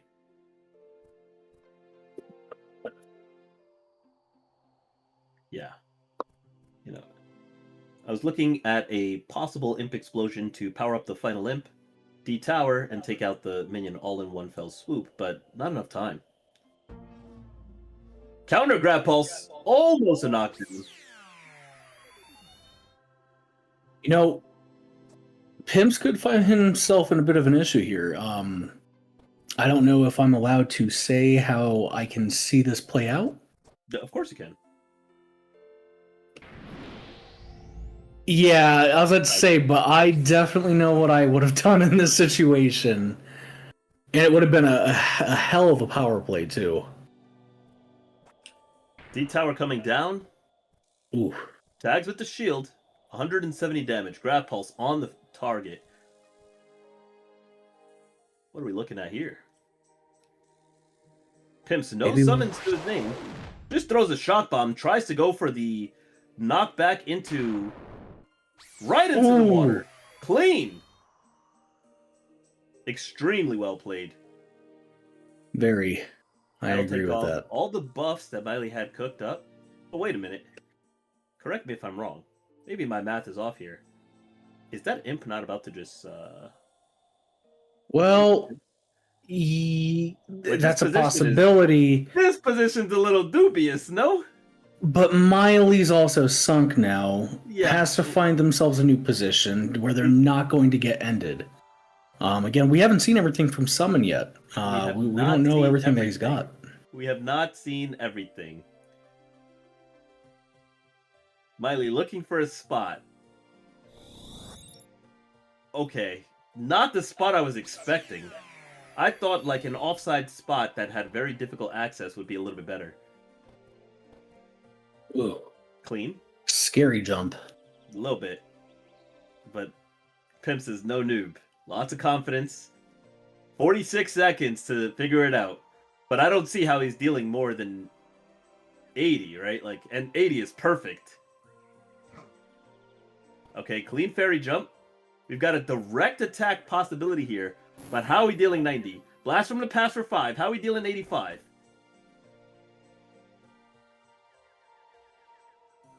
I thought for sure we were looking for a TP onto left side or maybe right side. Into letting the imps do their work there. Arcane bomb for a possible sync. Double sync here. Okay, he has gate available. No gate on the opponent.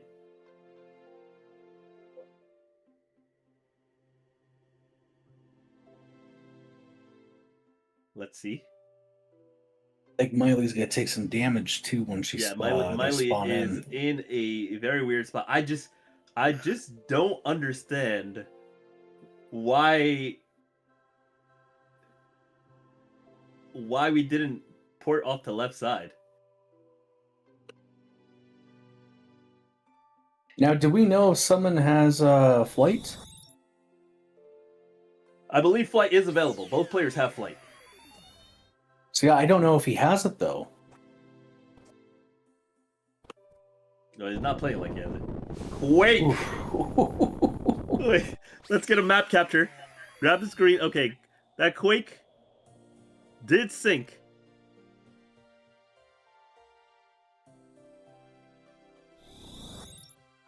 $27 HP. Ooh. Now this very well may be, this might be match right here. This might be game. I don't think there's any might in it. Pimps would have to make a catastrophic error to not kill here. This is giving me... Oof. Don't slip! There you go. Rocket send! Right in the eye! Very good game. Very good game. Wow. Really well played. I mean, Miley had insane control over the beginning of the match. But from the aggressive position, made a lot of defensive moves, and Pimp's just spectacular job microing and clawing back into the game. You know, a lot of long-term strategy coming out from both players, and Pimps just showed that he had a real ability to just calculate how he wanted to produce his win, and did a really, really good job navigating himself out of what I thought was a very losing position. But, you know, big shout out to Miley as well. I mean, she had an opening set up, and I was definitely spooked, quaking in my boots. I could tell you for sure I would have lost out of that opening. You know, so big shout out to both players. Miley for putting Pimps under all that pressure, and Pimps for finding his way out of it and finding his way to the victory. GG's. All right, what are we looking at next? Now, if I can, Ink, could we do JG Salem and Coevol? Because that was the exact game... one I was thinking of doing next. Yeah, they're on turn 10 right now, and they're both damn near max health. We've got Coevol with, in his tower, Drain bolting out a Summon Swarm. Do you mind if I give some updates around the tournament? Please, go right ahead, Ink. Alright, so round 1's concluded. I think we got most of the matches in round 1, if not all of them. But for round 2, we also had some matches concluded off stream. Of course, like I mentioned before, Nev beat Nexorcism. Oa and Scoops went at it, and Oh. Scoops got the better of Oa. Scoops over Oa. And a match that I think most people consider an upset, considering they're a High Times tournament champion. Unity managed to beat Spork. So Wait, Unity that beat that we beat watched the Usman. Unity in Yes. round 1. Yes. Yeah, Okay. beat Usman. Beat Usman and now beat Spork after that. Yeah. That's So incredible. now Unity and Scoops will be playing in round 3. The winner of that will go on to qualify for the tournament. And of Unity course, out for blood. yeah, and of course, Pimps and Nev are also round 3. Winner of that will qualify for the tournament. In the meantime, other matches going on besides this one. Blaziken and Sin are going to start soon-ish. I will have to double check on that. But also Machine and Vowels. Okay. Who will the winner of that match will play No Ret to round out the qualifying bracket on that end. God, I love Arcanists, man. The matches are so crazy tonight, and it's just the first qualifier. Yep. Anyways, I'll let you guys get back to it. I'll keep you guys updated if any more results come in. Appreciate Thank that. you Ink. so much. Ink. So what are we looking at here? Tell me about what you see on the screens, Kumar. Honestly, just right now, it's looking like they're just trying to get a little bit of control on one another. And it's honestly just kind of chipping small damage here and there as much as they can. Koibol's got a bit of an upper hand right now with still having 45 on his tower. But again, JG's also got that Dark Knight out, and that's kind of one of the scary things here. Yeah, JG's got an entire army behind him, and I can tell you right now, JG knows how to micro a bunch of minions. He's no slouch on this at all. Very, very experienced player. Very, very strong player. Obviously, no sleeping can be done on Coeval, one of the strongest players in the game as well. But this is not a position I think Coeval is the happiest to be in. Sanctuary going to take off all of Coeval's buffs while he's completely surrounded by all of JG's minions, sitting with that clock tower that can't move anywhere. Is not where Coeval wants to be, I'm pretty sure. So I'm interested to see how he boxes his way out of this corner. Oh, we can't say the clock tower can't move nowhere. It's got a little bit it can move towards the left.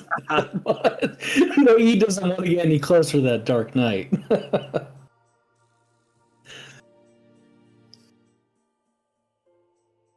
Got a bit of a standoff right now. Coeval spending a lot of clock on calculation because he's quickly about to get canceled out of this tournament.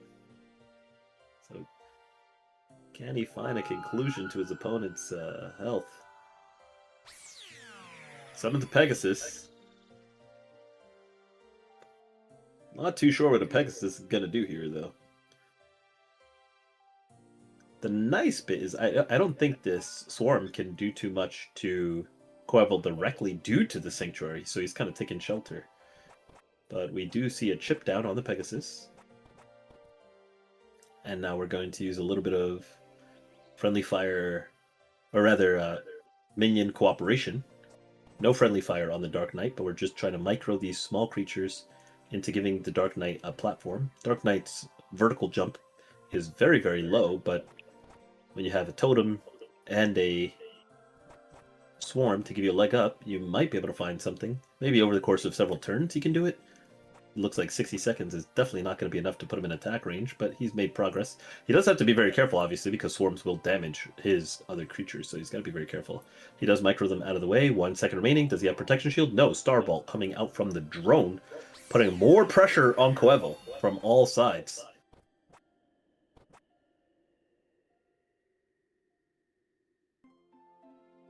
Okay. He's got the Pegasus. Does he jump over? I think if he tries to jump here, he might bounce off the Pegasus. No. It's been a while since I've seen someone leap off a Pegasus. I actually don't remember. No, he'd more than Okay, be very able to. good. Yeah. Yeah, clean, clean, clean. Okay. You can do a long jump over your Pegasus. Very good. So the Now Pegasus is with also blocking the top. That's very yeah, important for yeah. Coeval. That's what I was about to get at. Is now he's got that blocked off. It's gonna be a lot harder for that Dark Knight to meet up on his side there. I think that Dark Knight is going to just eat the Pegasus, to be honest. Some venison for lunch.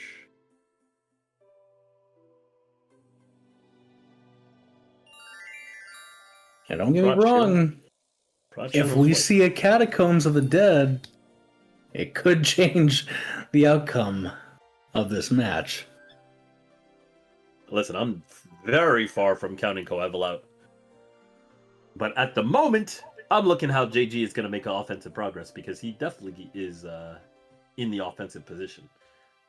As is noted by Coeval using his Pegasus to simply create a temporary barrier and flying under a cloud to Prot Shield as his Absolutely. answer for the turn. Coeval is not really looking to see how he can close out the match. He's looking to see how he can survive a few more rounds until he can find an opportunity to swing. But right now, JG Salem has the lockdown, has the minions. Actually, I'm going to backpedal. He can't even use Catacombs of the Dead. It's on the Underdark book. Catacombs is on the Necromancy book. Alright, Flash to free himself up a little space. That'll be the turn.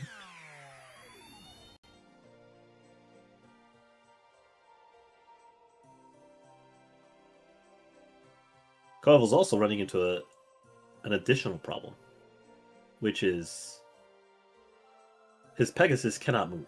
It can neither fly forward through the cloud terrain that's blocking it in front, nor can it fly backwards through the summon swarms that is plaguing it from behind.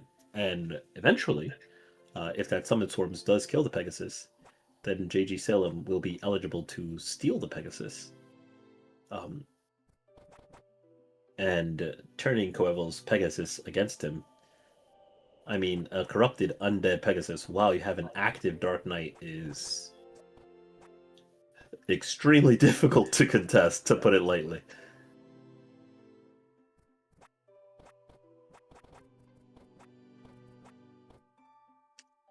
He is going to be at minion cap, though, so you'll have to figure out what to do about that. He does just decide to throw the Verdant Javelin. Verdant Javelin, a very scary spell. Scaling damage, very popular in HTS on very stally maps because it gives you a way to close out the game.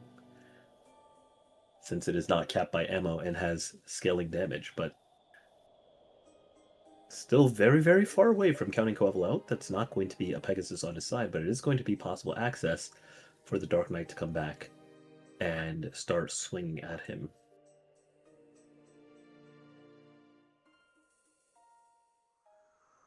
Coeval burning the clock on thinking at the moment, trying to figure out where is the angle for him to make forward progress, because it has been a while since he has even threatened any of JG's shield, let alone his actual health bar. All right. We got a results update. We got our first person to have qualified for the season 27 tournament. And it is none other than season 26 champion, Nevets. Nev. Who did he beat for the qualification? Pimps. Pimps, okay. Yeah, it was a pretty quick one. Only lasted less than 10 minutes. So yeah, congratulations to Nev. He will be moving on to the tournament. Main tournament. Nev is so good. Alright.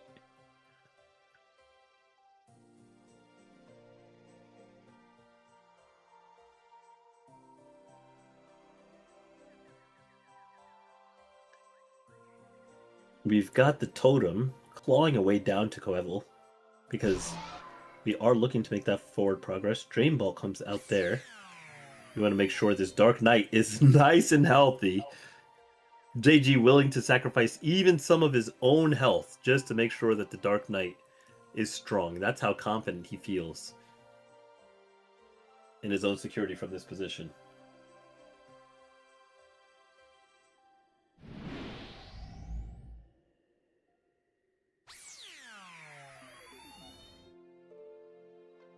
A totem slowly eating away, looking to make itself a hole there. Not that slow. That Dark Knight's gonna have a passageway right towards Coeval very, very soon. A couple more turns, a couple more turns. He'll be on the right side of the map after this turn. Second Summon Swarm coming out. The good news for Coeval is that in this stall, although he hasn't been able to maintain any creatures of his own, he was able to get some Prot Shield, and he should have Prot Shield coming off cooldown soon. So he'll have some HP to work with. But an unanswered Dark Knight sitting at 165 HP. Excuse me, that's 185 HP. Okay, you were right. It's one more turn for the total. But that's going to be it for that hole. Oh, yeah.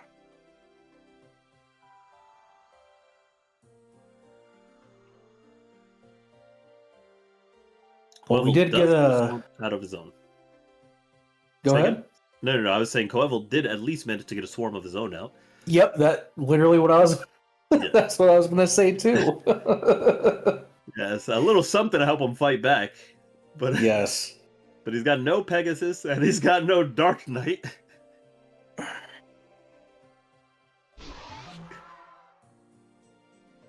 Meanwhile, he's just feeding his... JG Sel's just feeding his Prot Shield to his Dark Knight, now sitting at 215 HP. That is not a Dark Knight anymore, that's a ghoul. He keeps eating himself. That's a Dark Champion. It's a whole nother player.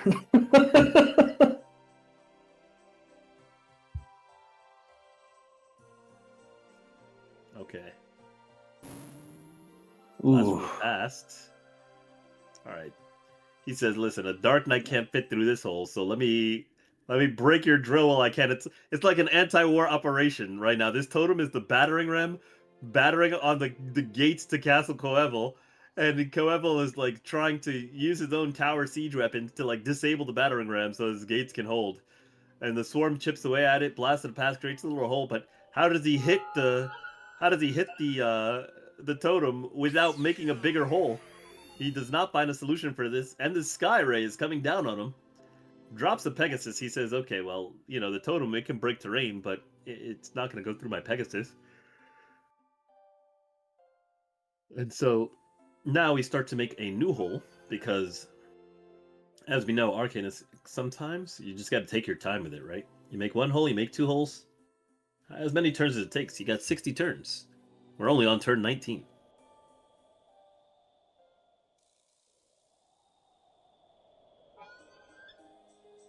You got to be very careful with an exposed Pegasus and two swarms on the enemy team.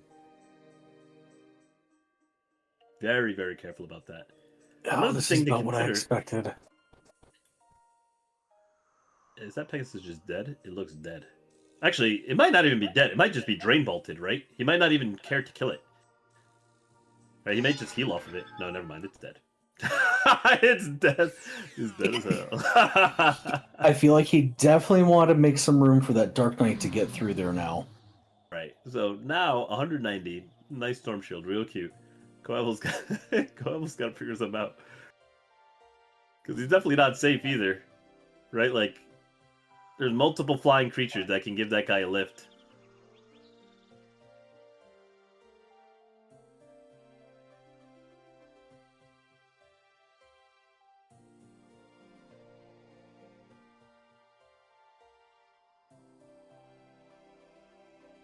Okay.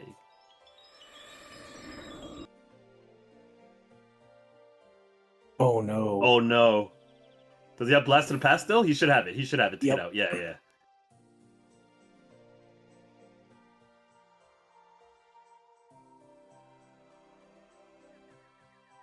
Alright, there is no easy way to get through that terrain for the Dark Knight that doesn't require actually using the attack turn.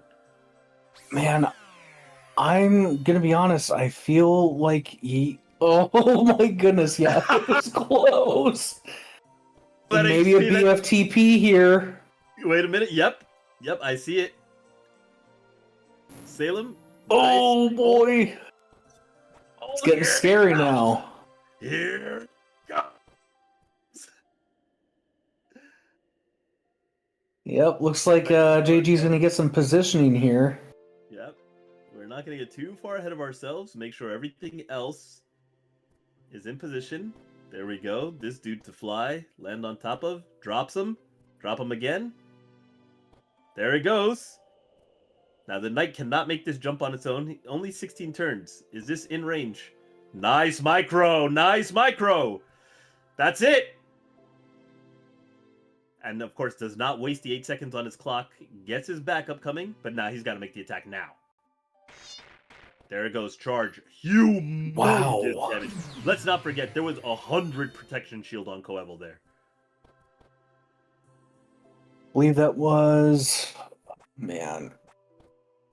It had to be like 200 damage. That's usually have the over exact number for you, 200. but like, I was lost in the sauce right there because that was an absolutely fantastic attack from JG Salem. Oh man, the Dark Knight is so scary.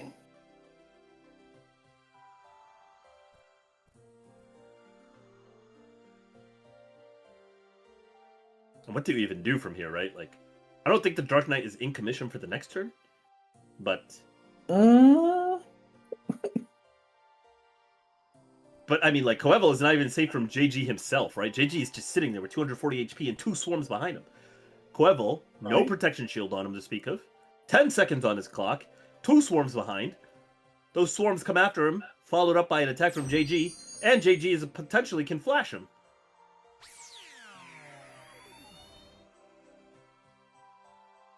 Alright, so he puts him in a tree. These swarms are going to have a hard time, right? Because if they tap the tree, then their attack is disabled, right? There it is. Attack's disabled. Now, mind you, both their attacks being disabled does give them a potential option to fly around and see if they can get that Dark Knight online. But I mean, that's a big stretch. Getting a Dark Knight up from here, it's a lot of work. Only 35 seconds on the clock. I don't even think JG's pulling that one off to get a Dark Knight attack off this turn. I wouldn't put it past him. I mean, maybe not attack, but No, he can make definitely progress. start getting up there, yeah. Yeah, he can make progress, but an attack, not enough time. It's just a matter of clock. It's not that JG can't, do the micro with unlimited seconds, but 60 seconds is not 600 seconds. There is a time limit. Oh yeah. So he recalls his totem to help pull him out of the tree. Puts Coelho into a tree.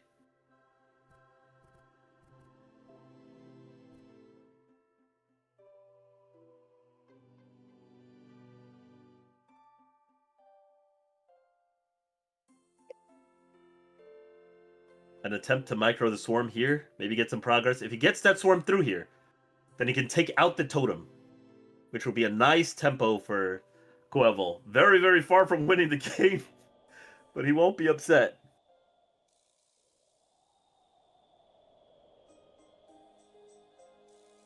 It's not happening. One too many glasses of chocolate milk, and that swarm is just a little too thick. Okay, so the flash was available, but the tree was behind him. Oh, wait, never mind. That was Coelho's flash. So Coelho just flashes to kill the totem. Okay. Well, obviously there's no flash sync angle from here. I think the flash would have reached, but we decided to play a tree.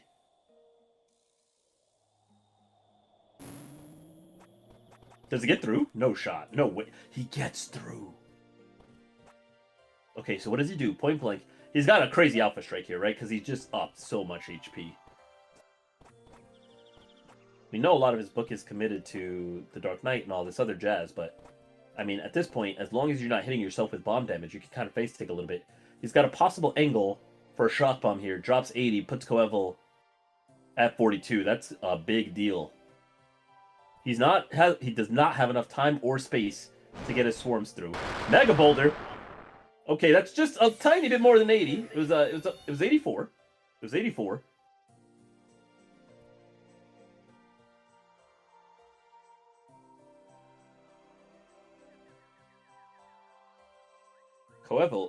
Coelho has still not made any progress on JG's health bar.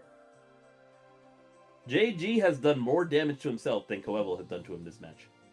just so that he could power up this Dark Knight.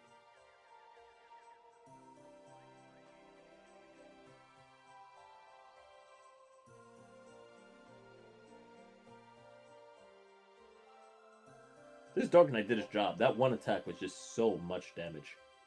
And it also just controlled the position and just forced Coeval to play in such a way that JG was able to completely control the pacing of the match. Once he had those swarms out, it was just so incredibly difficult for Coeval to find any hold.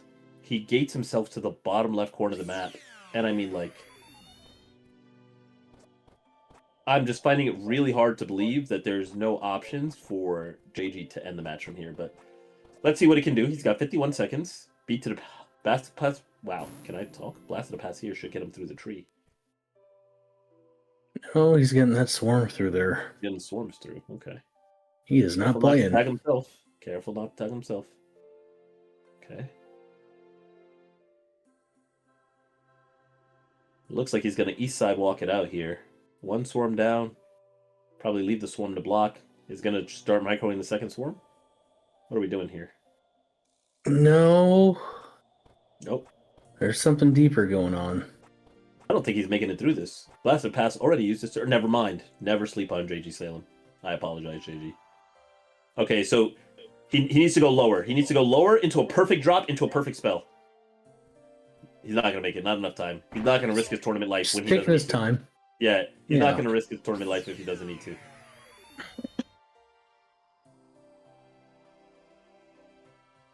Right, you miss that drop and you give Coeval an angle back into the game and you're just like, why did I do that?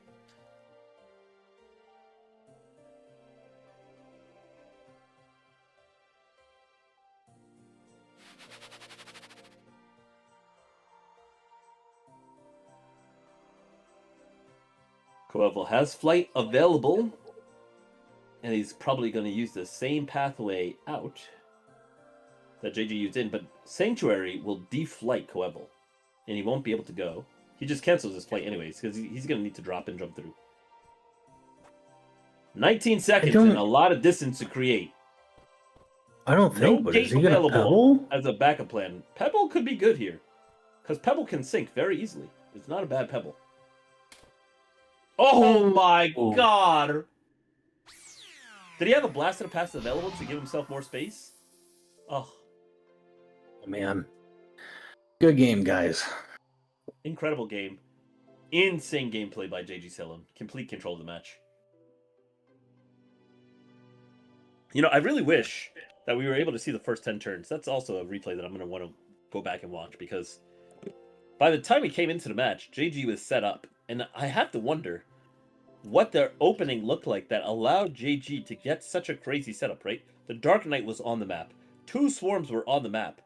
And Coeval did not have reinforcements. What did JG Salem do that he was able to generate such an incredible tempo advantage in the first 10 turns on Coeval like this? You know, I'm very curious.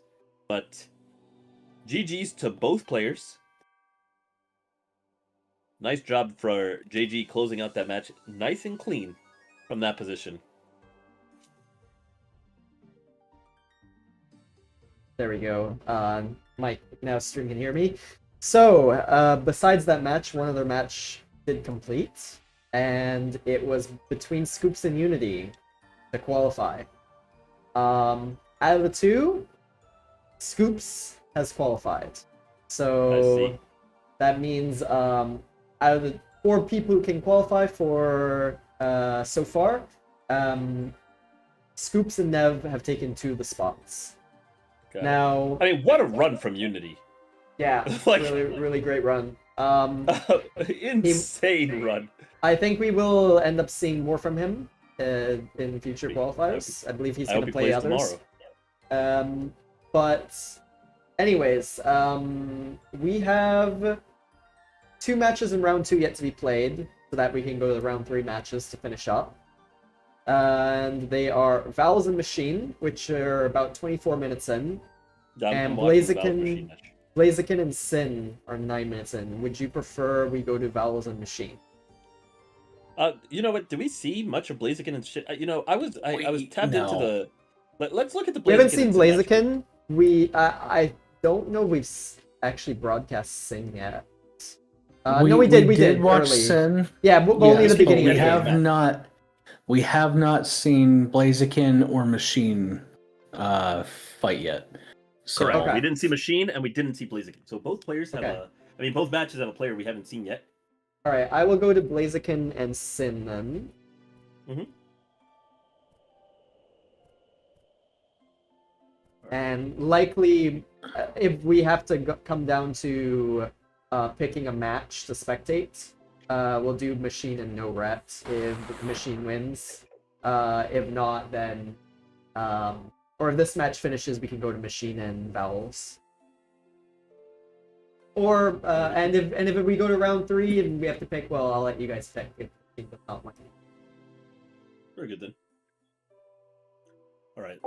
Let's see here. And we're seeing a similar situation to what we just watched right here.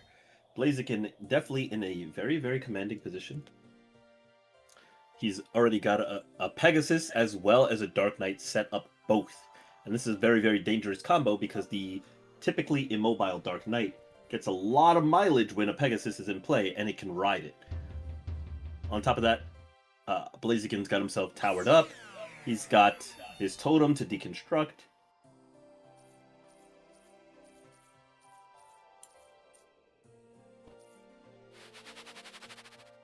And Sin is on the run. He gated across the map, and it's going to be followed up by flight into a slightly safer position with a protection shield. He's got no minions in play either.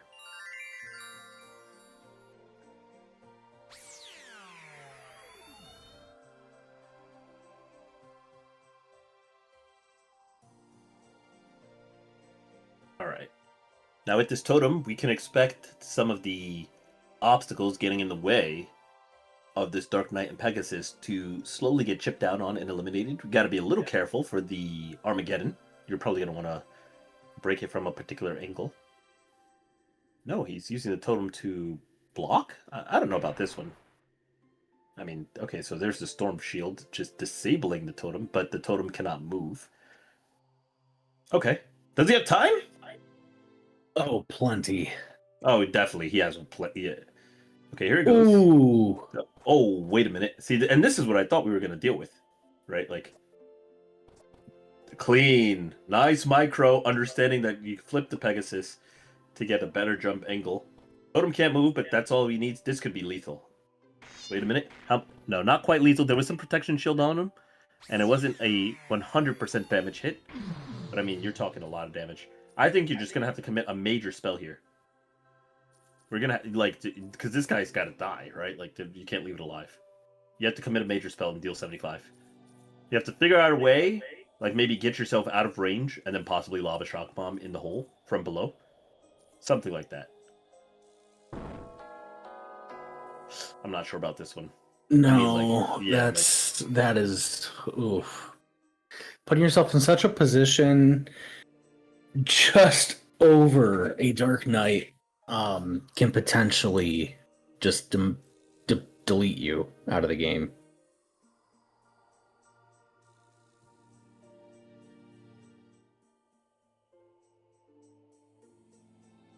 Yeah, I'm pretty sure the Dark Knight is just gonna cut him down. Like, I don't really see. Okay, casting charge.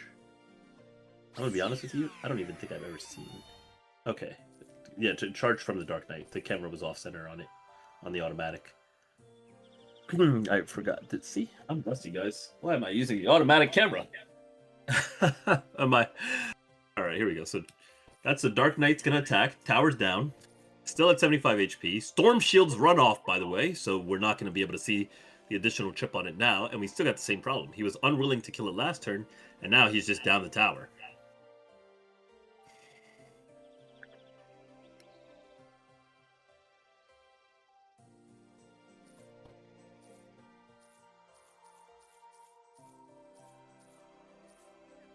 "18 seconds.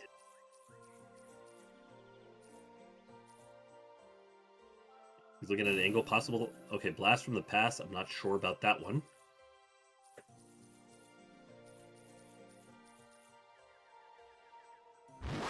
Okay, there's a shock bomb. I was expecting this last turn.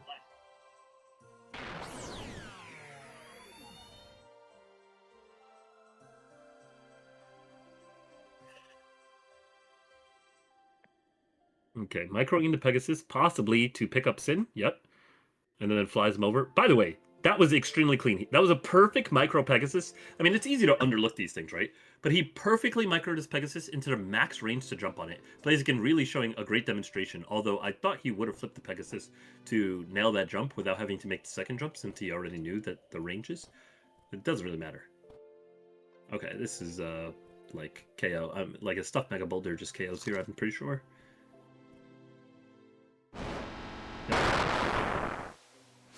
That's it. Blaziken, very powerful closeout right there. Sin completely locked down, and we're seeing a lot of success coming out from the Dark Knights on the map. Very, very popular, very successful. Vowels versus Machine match still live. Ink, if you could get us flipped over to it.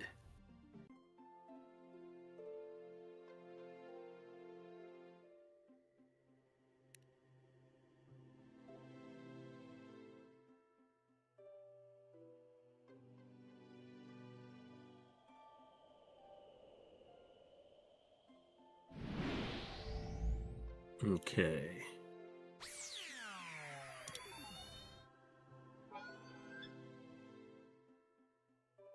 So we do have the AU Machine matchup.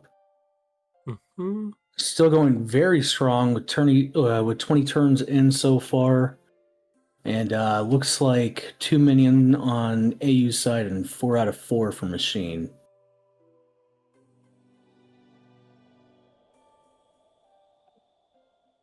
This is so far kind of looking like a classic standard matchup as well. Yeah, what I'm seeing so far is Machine turtled up on the left side of the match. He's got a Miner active, if I'm reading that creature correctly. Pegasus under duress is going to be taken out by the Drain Bolt. I mean, excuse me, the Swarm is taken out by the Drain Bolt on this side of Vowels. Ooh, that's going to be scary.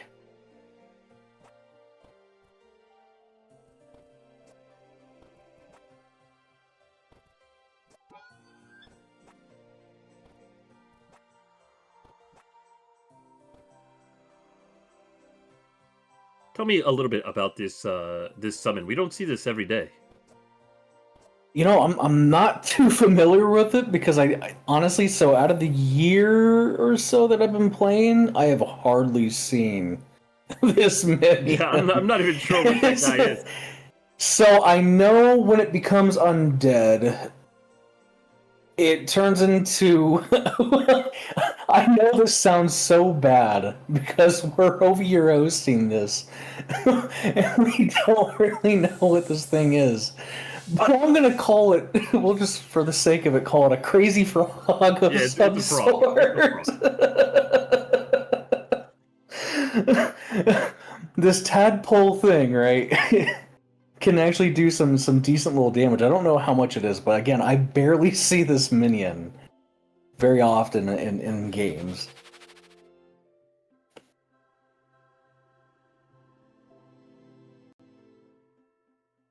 All right. Vowel's looking, closes up the door behind him. He says, I'm going in. I've got 240 HP and a machine gun. Flying into an offensive position in the middle of a corrupted Pegasus and 2 swarms and a crazy frog. Puts himself right in the center of all the action. He's locked Machine in his sights. Mind you, Machine does have 70 protection shield on, so that's actually 250 HP. And a big sink grab pulse bounces him off the wall into the water. That's going to be a sink. These minions are going to be doing absolutely nothing this turn, as Machine's going to look to gate himself back onto the map. And now is Valve's going to be able to follow it up with continuous aggression, putting himself in a really good spot despite being down the minion count. Finding the angle, finding the position, and showing how champions play the game.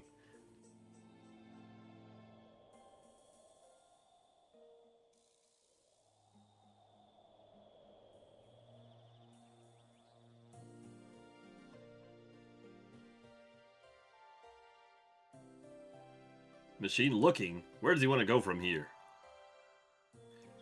At this HP deficit with no gate, it's too dangerous to relocate himself into center of all the minions. But the thing is, Valves actually has the Pegasus blocking off the escape for most of the minions. Although this Pegasus is only at 25 HP. Since he's in flight, he is going to move the Pegasus out of the way and then possibly consider putting it back. But he's not too concerned with all the minions and is more so concerned with putting the beat down on Machine while he's got this tempo. Doesn't matter how many minions you have if you continuously threaten your opponent's health bar. And so he knows that the Pegasus getting corrupted is a very real threat. So he's going to block the portal with his 25 HP Pegasus, and then he's going to use his full HP Pegasus to close up the gap up top because the swarms can't just crunch through it. Now he's got 10 seconds back on his clock. I thought he would actually drop flight there so that he can actually make this attack in time. 3 seconds. 2 seconds. Just summons another Pegasus. Not even a protection shield there. Again, we don't know what he's got. I mean, there's a huge possibility that he might be packing Dark Defense. Again, from what I'm seeing so far, there's only a few minions here. Looks like a tree was put down. I don't know who and when this was put down. So again, anything's a possibility right now.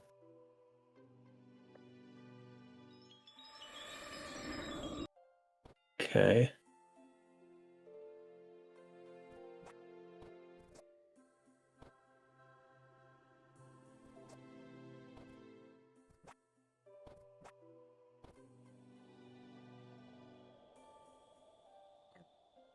Looks like this is going to be a turn of repositioning.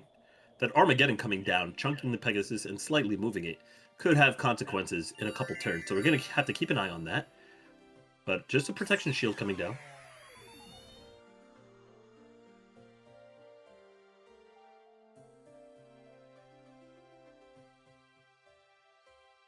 Vowels remains on the chase, but he no longer has control over the portal. He did summon another Pegasus to help make sure that he can maintain control here on the right side of the map with positioning.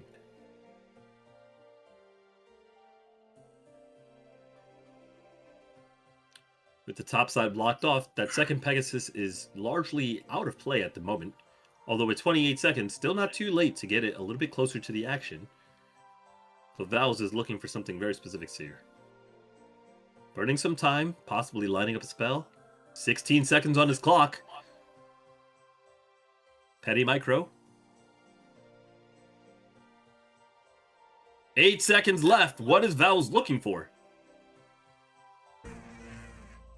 Clean Graph Pulse right through the Frost Shield.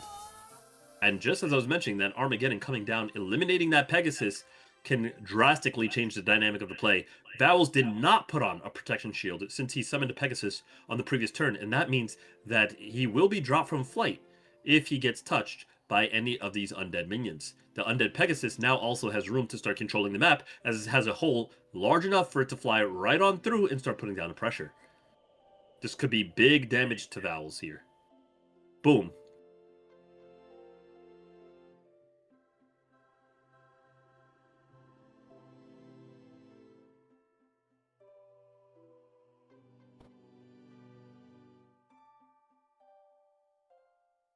Okay. Undead minion is tagged. Vowels is tagged for HP. Possible Drain Bolt here. No, just Farseed to lock him down. I like it, because he's already got the aura on him.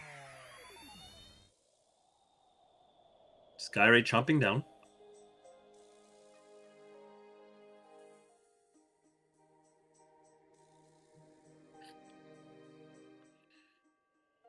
Pegasus positioned on the top side of the map here, but I don't see how this Pegasus is going to contribute too much to the position. Very interested to see what Vowels is cooking up with that. But he's got some big problems on top of him now. And once again, just like that, Machine's got his minions back in play and a possible chance to strike back.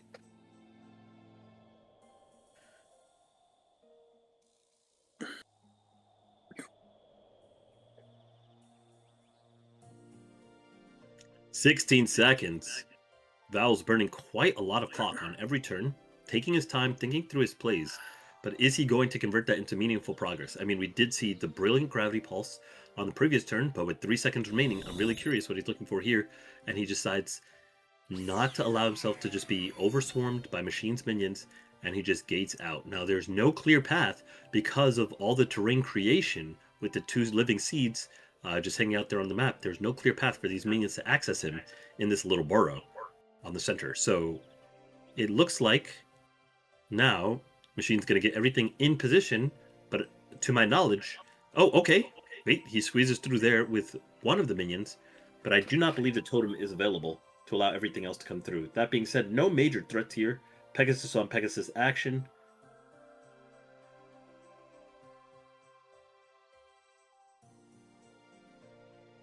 Possible later conversion as well.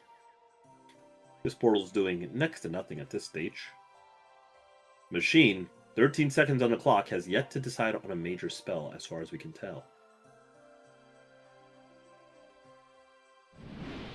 Storm Shield will do it. Just a nice little tempo, especially his opponent's gate is down, so it's a really good time to arm your Storm Shield while your opponent has no gate, because if you do get into a position where you can chase them down and get up close and personal, tagging them for that extra 20 damage on top of your major spell can really lead to some devastating outcomes and allow you to push through a victory.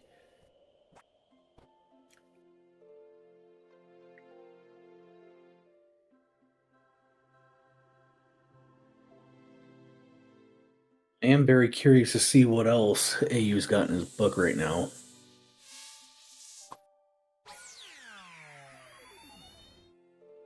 Ooh, Skyray causing a hole to be entered by Machine's minions now, so that's gonna be a bit of a problem. Yeah, I'm not sure that Val's calculated that one.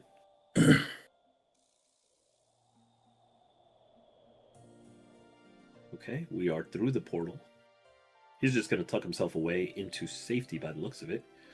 Use his Storm Shield maybe to tag this Pegasus? No. Takes the long way around.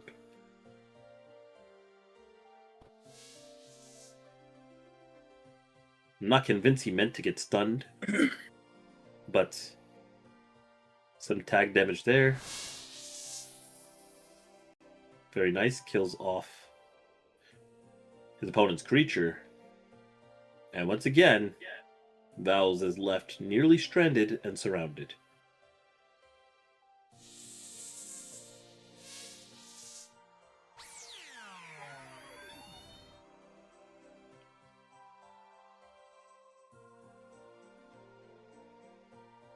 We've also got to be really careful for Vowels because he's getting at a range where his Pegasus might get corrupted again.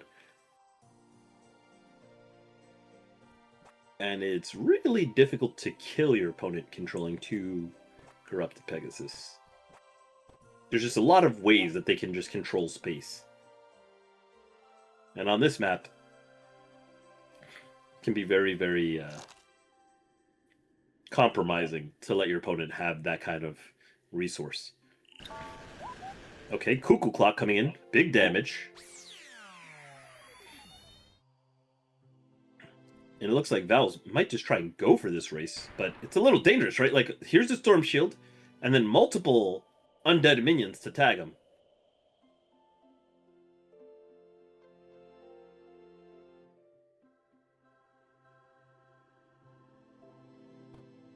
There goes the Swarm. Pegasus was already consumed. We're going to get this Swarm out the way. Here's another Swarm. All this damage, and we haven't even cast a major spell yet for the turn. Now we're just going to sit on top of Vowels Pegasus, so it can't really go anywhere. 3 Swarms and a Pegasus might be able to lock it down, but only 16 seconds. Let's see how Machine's Micro is looking. And is he committed to this? Because he's got to remember that he needs to spend time to position himself. No, he decides, just lock down the opponent. Don't worry too much about his Pegasus. Pegasus is not doing anything. 1 second on the clock. Just summon the Pegasus.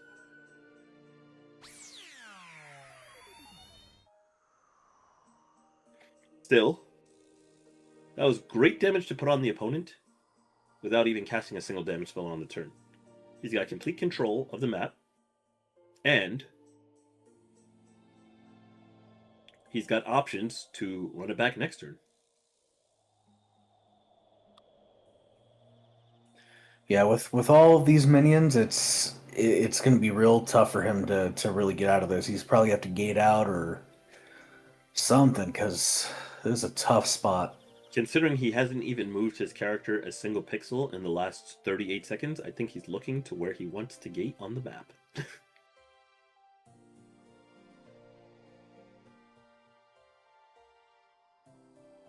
He's got 10 seconds to figure it out, though.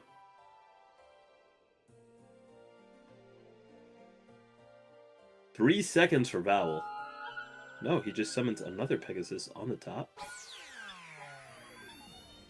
And his Pegasus gets buffeted by a Skyray, knocking it to the side, allowing the Pegasus of Machine to fly out the way.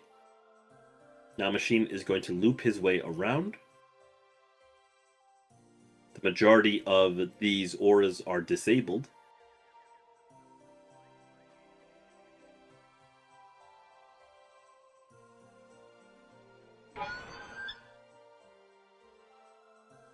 That Storm Shield did tag the Pegasus, so he will not be able to necessarily use it to put damage directly onto Vowels this turn. But since he tagged the Pegasus, it looks like he's going for a conversion. Boom. He takes control.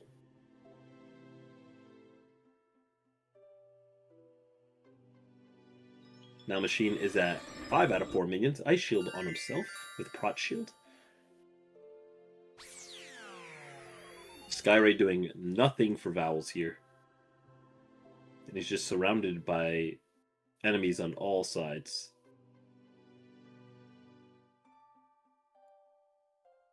Undead Pegasus working in conjunction with each other. Machine's got control of all three Pegasus on the bottom. The bottom right Pegasus, I do not believe is undead. I believe it is simply being affected. It'll be undead soon. Yeah, at this rate. At this rate. At this rate, he'll be joining the Dark Ones.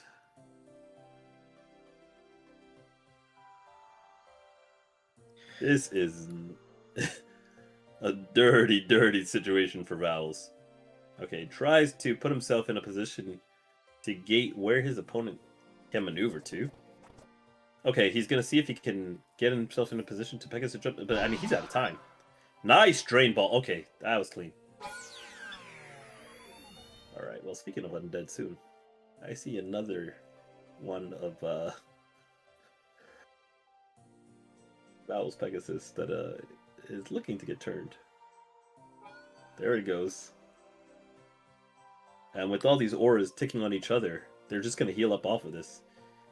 And I mean, like, you just died of this over time. At this point, Machine doesn't have to put himself in any danger whatsoever. Very clean jump onto that Pegasus mount to get out. Okay, it looks like he is not looking to... Oh, I think he's just going to attack the Storm Shield? Yeah, just attack the Storm Shield. He's like, okay, I did my job. Pegasus, back to work.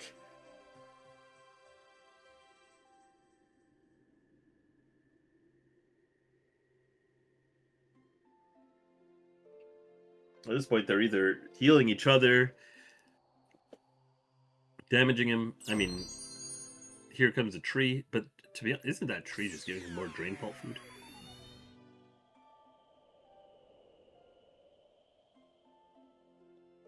And we're nearing halfway through the game so far. We're on the 29th turn, about to the 30th one here very shortly.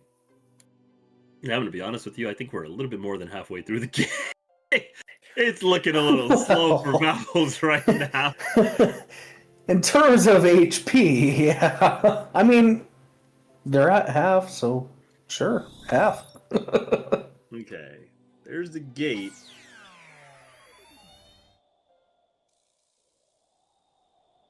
Now you have to remember, Machine is at 6 out of 4 minions. You can still convert a minion, even when you're at minion cap. But you cannot summon a new one until you drop below the cap, which means that no totems will be able to come into play. But it looks like these swarms are still going to get their due. I like that he tucked the storm into the back, knowing that he might not have enough time to micro it out and get the second swarm all the way in. So he just tucks it into the back there.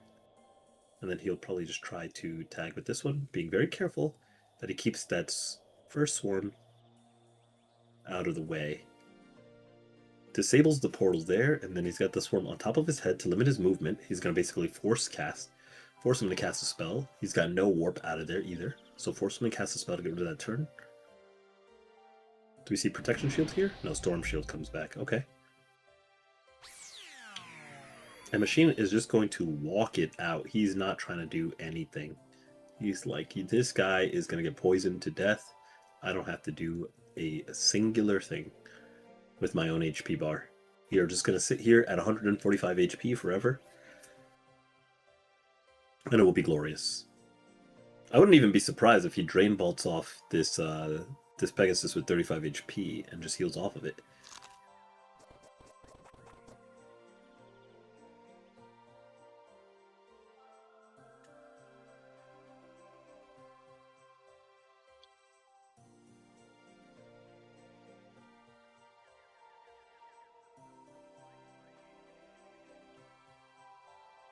Bowels bending the clock to think about how to get out of this position, but I don't see how he makes any progress onto Machine's health bar. But I think he kind of has to get rid of this swarm, right? Yeah, and I think he agrees. So he's going to Arcane Bomb himself a hole here. Nice. Takes out 2 swarms with 1 bomb there. The primary explosion to take out the first bomb, and then the arrows to take out the 10 HP one. But here we go. Possible sync ankle. Do we tag him with the Storm Shield first? Is it active? It might not be active. No, it is active. Okay, tags him. The Swarm from Narnia flying its way in to get a piece of the action. Forgot about this guy. Blast from the past there to set up his opponent near the hole. This tag could possibly sync.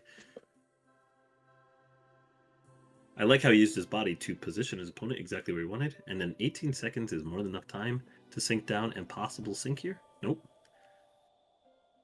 But we have a major spell still to be cast.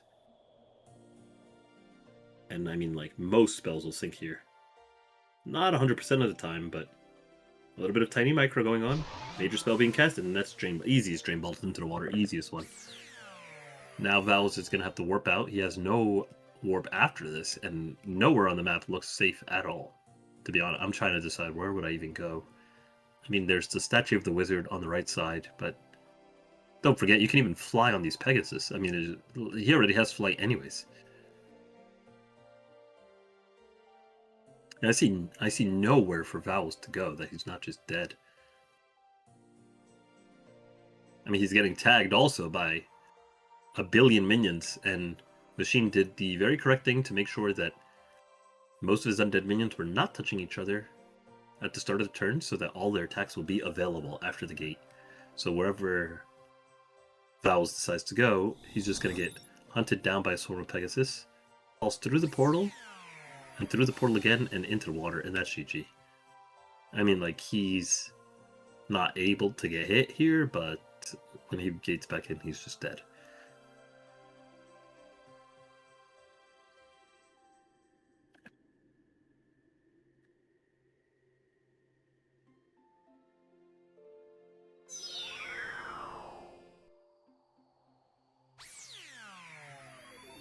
I see the vision. I see the vision. Yeah. Yeah, and Vowels concedes there, essentially. Drops right onto Machine. Machine takes it. Alright, we've got one match remaining. Really well played to both. Nice closeout by Machine. The JG Salem versus Blaziken match.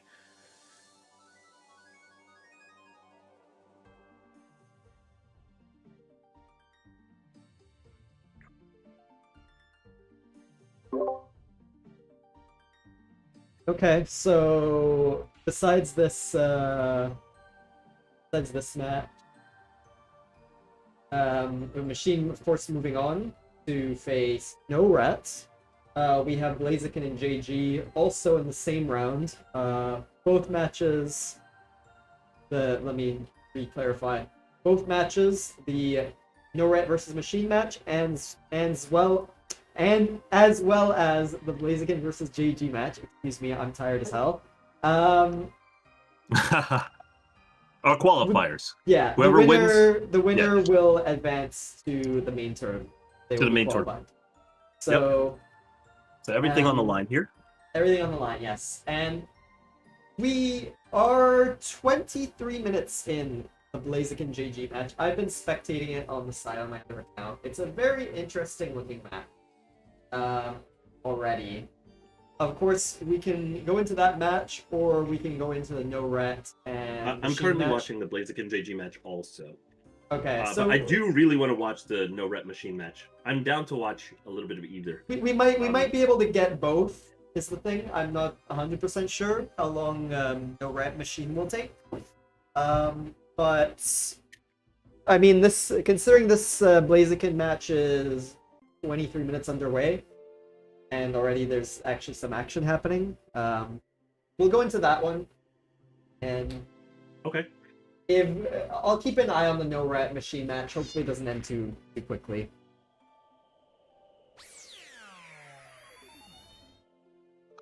Yeah, from what a lot of people have been saying in the lobby, it seems like the Blaziken and JG Salem match is definitely something that people want to watch, apparently. Yep. So I've switched over to that. And I'll let you two take it away. Very good. Now, at the beginning of the of the evening, you said that you specifically wanted to watch Blaziken, and from the clips we've caught of him so far tonight, I can definitely see why.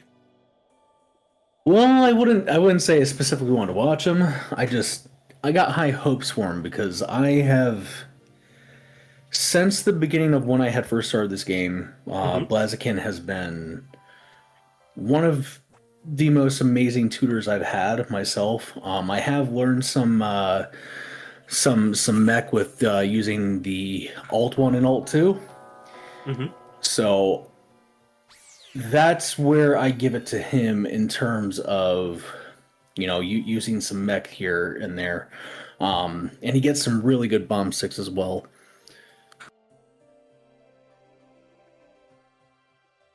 Yeah, I've seen a lot of really impressive things from him in the matchup we've seen so far, both strategically and mechanically. But of course, we already know his opponent is JG Salem, so I'm really, really interested to see how this plays out. But Blaziken is actually looking like he's got an upper hand in this position. Both players using Dark Knights against each other to control space.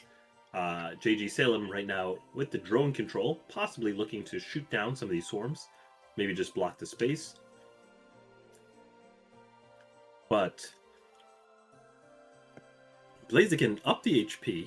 He's towered up at 250 versus JG Salem's 240. JG Salem on the turn. We're on turn 15, ending soon.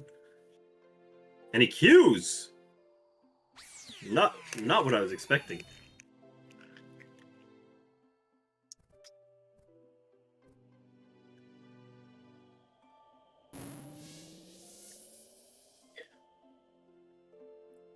So, a little side note, what kind of chips you eating? I don't know. I'm getting things ready for my cat. My cat was like super hungry. No. Started harassing me. I've got a couple cats myself. I'm actually just cat sitting. No. Oh, well, there you go. That's even more fair, I guess. They're pains in the butt, man. They're pains in the butt. Nah, I love them.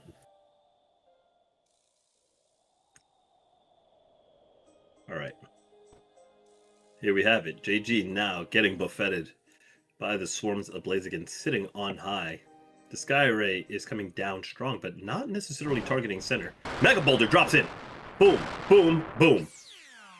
Not quite a kill onto the Dark Knight, which I'm sure Blaziken was hoping for, but still a lot of damage, putting JG in a big threat range. Second Mega Boulder can easily kill, especially with the assistance of swarms.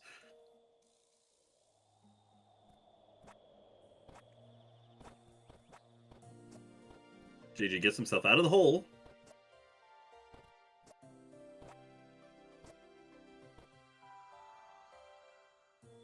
And where do we go from here?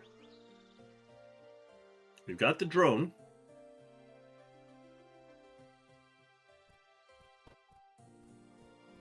This is just a drain bolt to kill one of the swarms? No, ice shield to block from the swarm. I love it.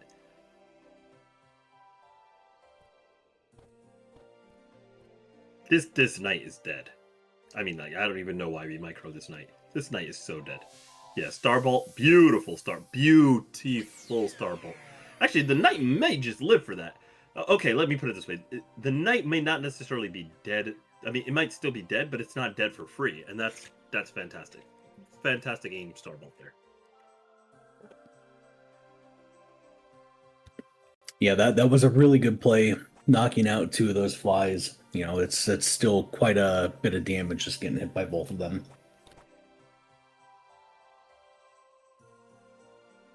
All right.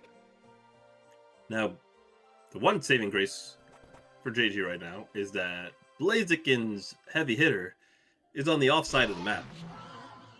Clean Drain Bolt, and I love it. I love that he uses the Drain Bolt from the Dark Knight to kill it through the tree, because he gets the HP back on his Dark Knight there. So it was a little bit of an optimization to not kill it with a spell directly from his own character, but instead to use his minion to do this.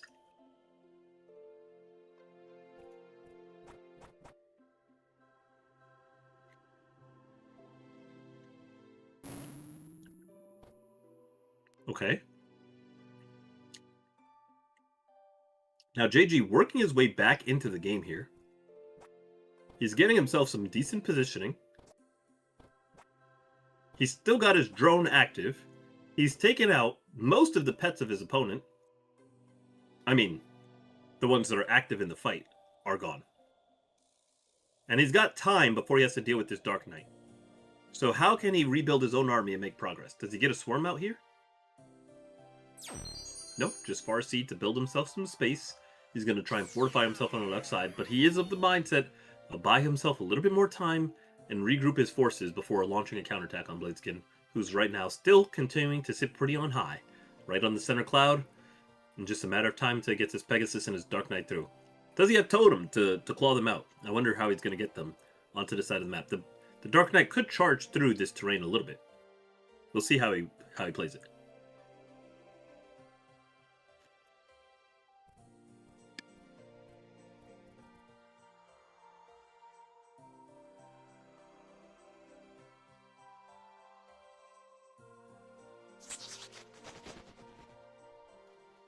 A mech arrow to keep the pressure up.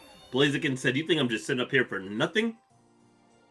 Make sure that the pressure continues to come down onto his opponent. 76 HP remaining is very dangerous for JG Salem.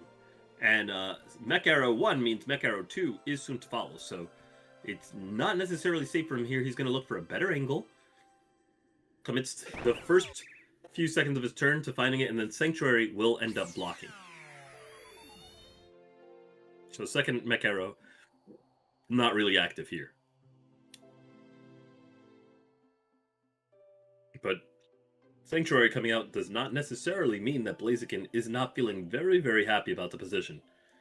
He's still got his Pegasus and his Black Knight, he's still got control over the center, and he's still got a massive HP lead.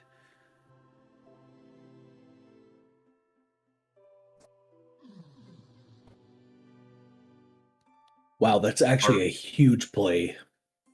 The Black Knight is free.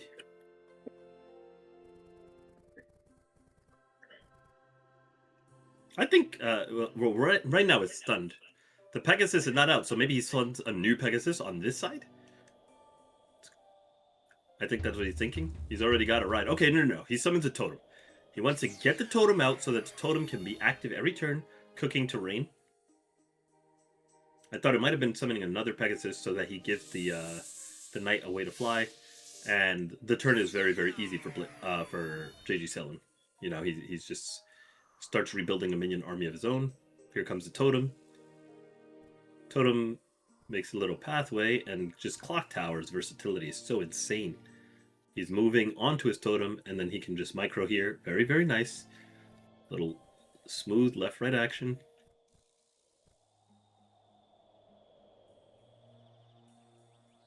There it goes. Very, very nice. Very nice.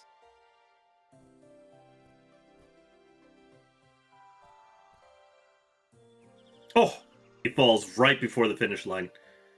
He had one more movement of it, but it's okay. Maybe he meant to drop here. It's possible because this spot is less exposed.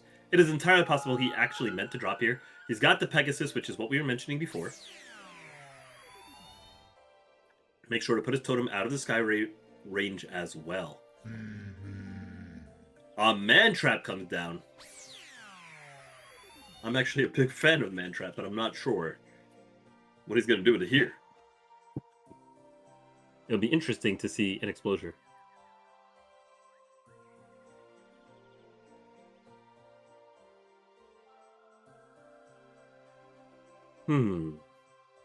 Slowly carving through this wall and slowly advancing a Black Knight onto the left side of the stage. We also have possible Drain Ball angles on passing turns for the Black Knight. Possible protection shields for Blaziken as well. A lot of activity possible to go on here. He is summoned 4 for 4 minions. 2 Pegasus, a Totem. There's the Drain Bolt. Alongside the tree, that's going to put up the Black Knight to 172. Very clean. Getting the double drain.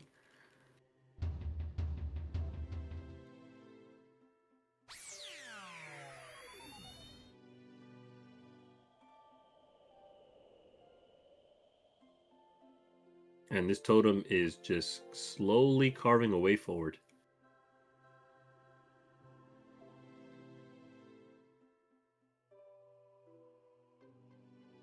All right. It's possible that he's acknowledging his opponent's possibility to port across the map and just dealing with that prematurely so he doesn't give his opponent a turn tempo once he decides to actually launch his offensive, which is very, very smart. So great utilization of the totem there this turn. And now he's looking for an advanced jump through this hole, but I'm not sure that that's viable. Maybe like this, but it is too low. Maybe it would have been possible if he left the totem on the left side, made the jump through off the top of the totem, and then relocated the totem afterwards, but now there's not enough time. 4 seconds. Possible Drain Bolt? No, he Qs.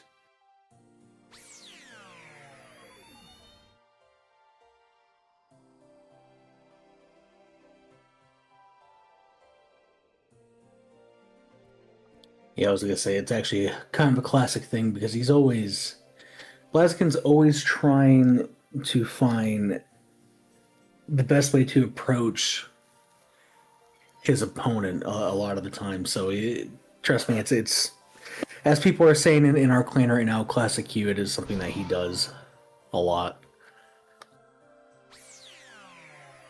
I've seen nearly every single top player Q at least once in a tournament setting.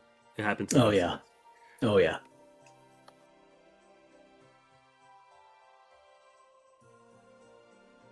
If I can interject, you guys ever heard of No Q Gall? Yo, Goal is the GOAT. Well, even Gall is queued in a tournament, so that proves your point. Enlighten me. Who was this? Goal? Goal is a yeah. monster. I don't know. Oh, he's a phenomenal player. Gall is a player who they won like pretty much every LTS tourney from at a certain point. In fact, I can pull up the actual list.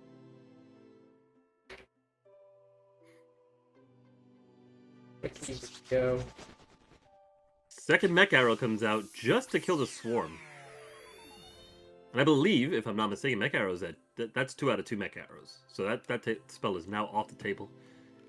JG Salem is just looking cozy in this sanctuary right here.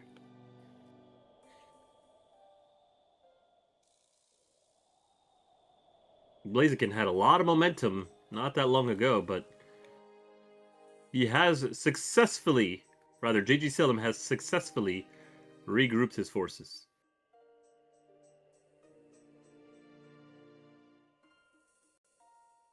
Yeah, so Gaul stopped playing after season 18, but they won season 16, both the main tourney and the Open Cup, which we had that system at the time.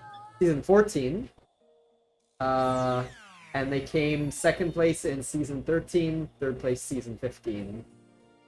So that gives you some idea of like how good they were. They also have the second most first place trophies out of anybody besides DX. But Yeah, he's really strong. But yeah, hasn't played in a while. Actually, sorry, my mistake. Not season He, 19. he, He played season 21. That was yeah, the I was gonna last say time. he played 21. I don't know if he played 22 No, because he not was still 22. playing. He was still playing last year. Yeah, not 22. Not 22 and beyond. I think got to maybe close, like definitely got top 8 in 21, but it's 30s, which isn't really his forte. But yeah, that just gives you some idea. Also got Archmage, of course. Yeah. Oh, a whiff on the... Wait, is it a whiff? It is a very slight whiff. It's Great effort, though. yeah. But yeah, there's a few people who, you know, are kind of like legends that haven't played in a while. Like Noret was one that I was talking about earlier.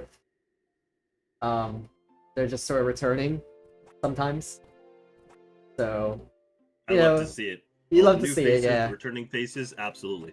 Yeah, I love to see it. And I'm sure there's some talent out there yet still to be discovered, and plenty of talent that we're seeing continuing to evolve right before our eyes. I mean, so many players have impressed me tonight alone, and it is just night one of the qualifier. Speaking of impressing me, JG going in for an aggressive angle. I think he just wants this Dark Knight off the map, you know. But I mean, he's asking to pay a lot of health to do this. Oh no, there's just no way that's the outcome he wanted. That's tough. I'd like maybe he was thinking to do a double sync himself and sync the Dark Knight, and that way his opponent couldn't counterattack. Blaziken would obviously gain a turn of tempo, but not in a way that could kill him, and then he can teleport to safety with the Dark Knight out of play. But now the Dark Knight is just going to sit pretty on the Pegasus in the center of the map, and JG's got nowhere to go, so it's looking really good for Blaziken in this spot. Yeah, and that definitely puts JG in a very hard situation now. You know, he's lost a lot of health because of that.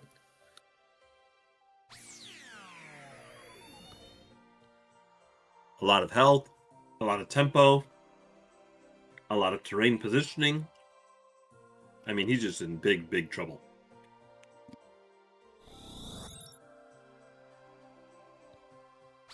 I believe this is a GG right here.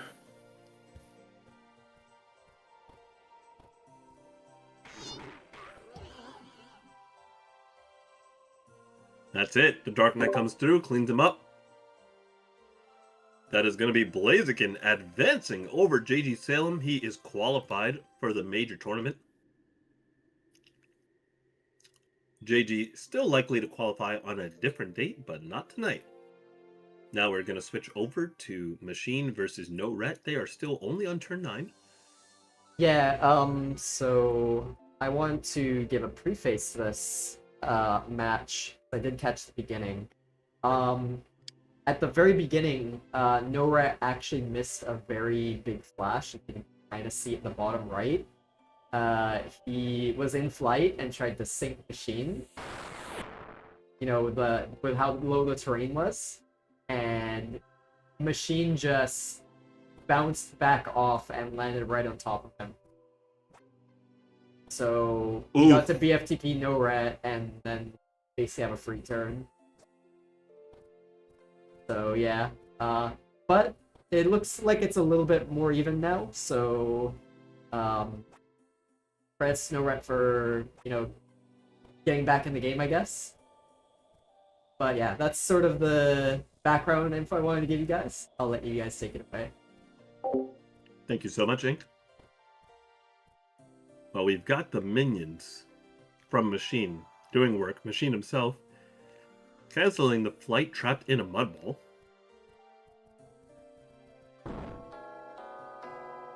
No Ret has flight of his own on high in center, but no prot shield with the flight.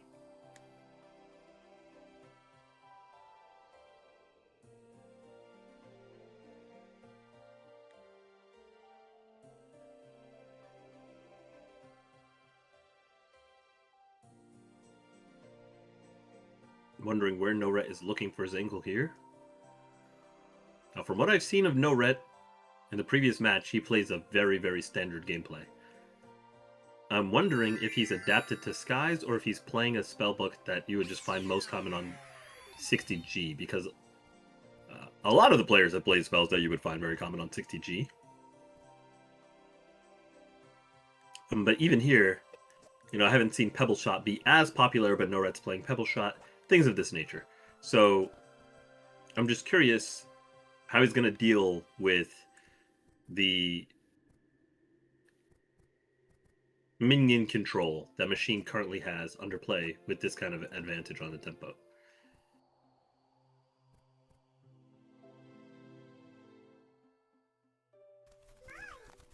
Okay, Monarchs are summoned.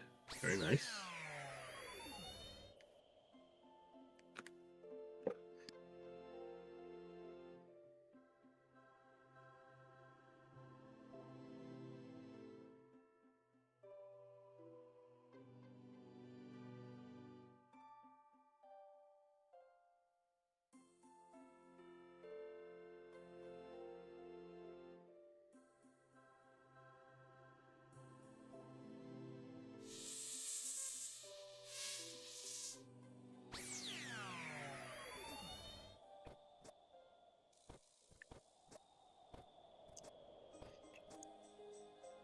All right. A lot of mini minions about to fly their way up and jump their way up to see what they can do. The Monarchs very, very good at, with their high mobility, to produce ladders for attacks. And we can see there, the Monarch doing his job just perfectly right here. It's going to heal off of this decay damage, also disabling that decay attack for the next turn.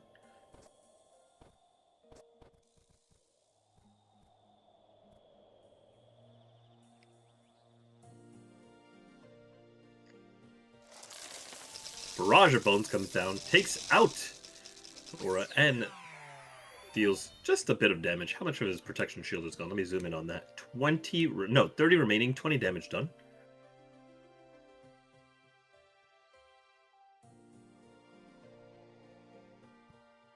Yeah, it's going to be a tough one here for him.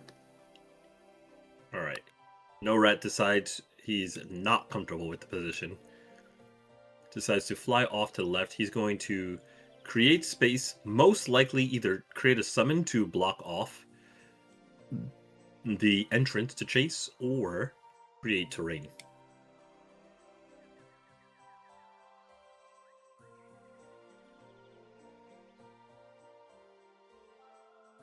"16 seconds left." Flies. He's considering, does he fly back into an offensive position? No, back into the corner. And Storm Shield. Okay. Okay, so he is exposed here. But perhaps not so completely exposed. This is a big turn for Machine, right? Because if Machine manages to get his minion micro just the way he needs it, he could end up not only just dealing damage, but also forcing a deflight here can also knock him off the map. There's a lot of things that can happen with perfect minion micro, but only 60 seconds on the clock. And he himself would also probably need to participate in launching a finishing blow, so very, very hard.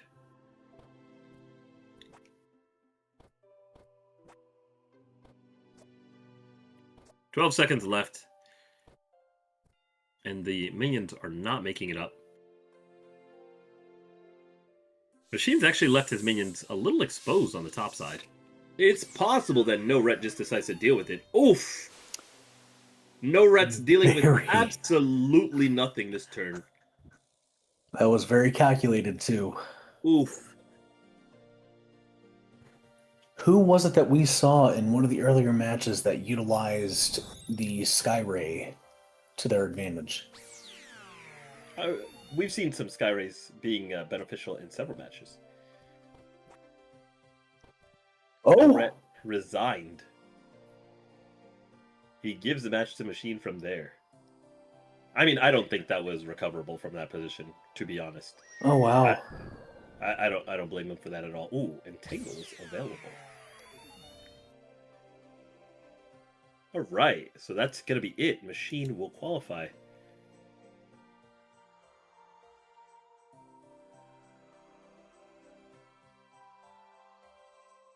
And I believe that is it for tonight's qualifiers. So in recap, we have Machine moving up. Let me actually pull up everything. Let me get the bracket. Here we go. We've got Blaziken taking his journey, first defeating Sin, then a victory over... wait a minute. Machine versus No Ret was not the final match. The winner of this goes on to fight Blaziken. Oh, no. Top 4 qualify. That was the final match for tonight. That was the top 4 for tonight. If the match were to continue to completion, then Blaziken would fight Machine for the next round, but they don't need to. They've already qualified, so we're done. So yes, as I was saying, Blaziken over Sin, and then over JG Salem for qualification with the round 1 bye.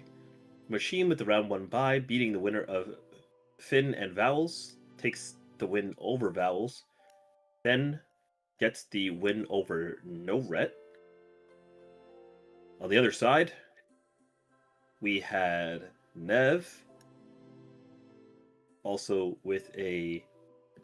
Nev, by the way, without a round 1 bye, reigning champion, plays in round 1, beats Eon, who's definitely not a weak player by any means in round 1, takes out Eon, then goes on, takes out Nexorcism, then beats Summon Pimps, and then qualifies. And then last, you got Scoops versus Tubby Teak right at the beginning. Again, not an easy match. Then Scoops over Owa, another very, very powerful player, another tournament winner. Then over Unity, who we saw very impressive gameplay from tonight. Unity went to beat Uzman and Spork. Incredible gameplay. And then Scoops will qualify. So that's your 4 players qualifying for tonight. I am interested to see JG Salem, No Ret, Pimps, and Unity, as well as many of the other very, very talented players who fell a little bit earlier, such as Owa, Coeval. I'm interested to see these players fight in some future qualifiers to earn their spot, because there are going to be 16 players qualifying, and none of the players who qualified tonight are likely to enter on future matches. So, GG's to everybody tonight. I think we're just about going to wrap it up. Squid, did any further comments about either the end of that match, anything else in the tournament, anything like that? Honestly, I have to say, this is, since I've started playing, one of the best tournaments I've seen. You have a lot of really, really good players in this tournament. Some of them I would even consider pro. And now, as I kind of said at the beginning of this broadcast, 2 of the players I had mentioned are now here in I believe this is the semifinals of this qual. Well, the qualifier is done, because you only play up to the round of 4, and there's no reason to play through the semis and the finals, because at this point all the players have qualified. So we're finished for the evening. Okay, so this is just qualifiers to move on to the next bracket.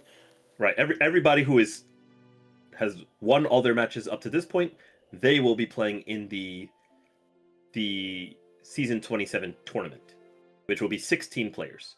So these 4 players plus 4 more players from each of the remaining 3 qualifiers will make up a 16-man bracket. So these players have all qualified for the main tournament. Anybody who has not qualified tonight is welcome to play in additional qualifiers over the next 3 days, including players who already lost in this qualifier.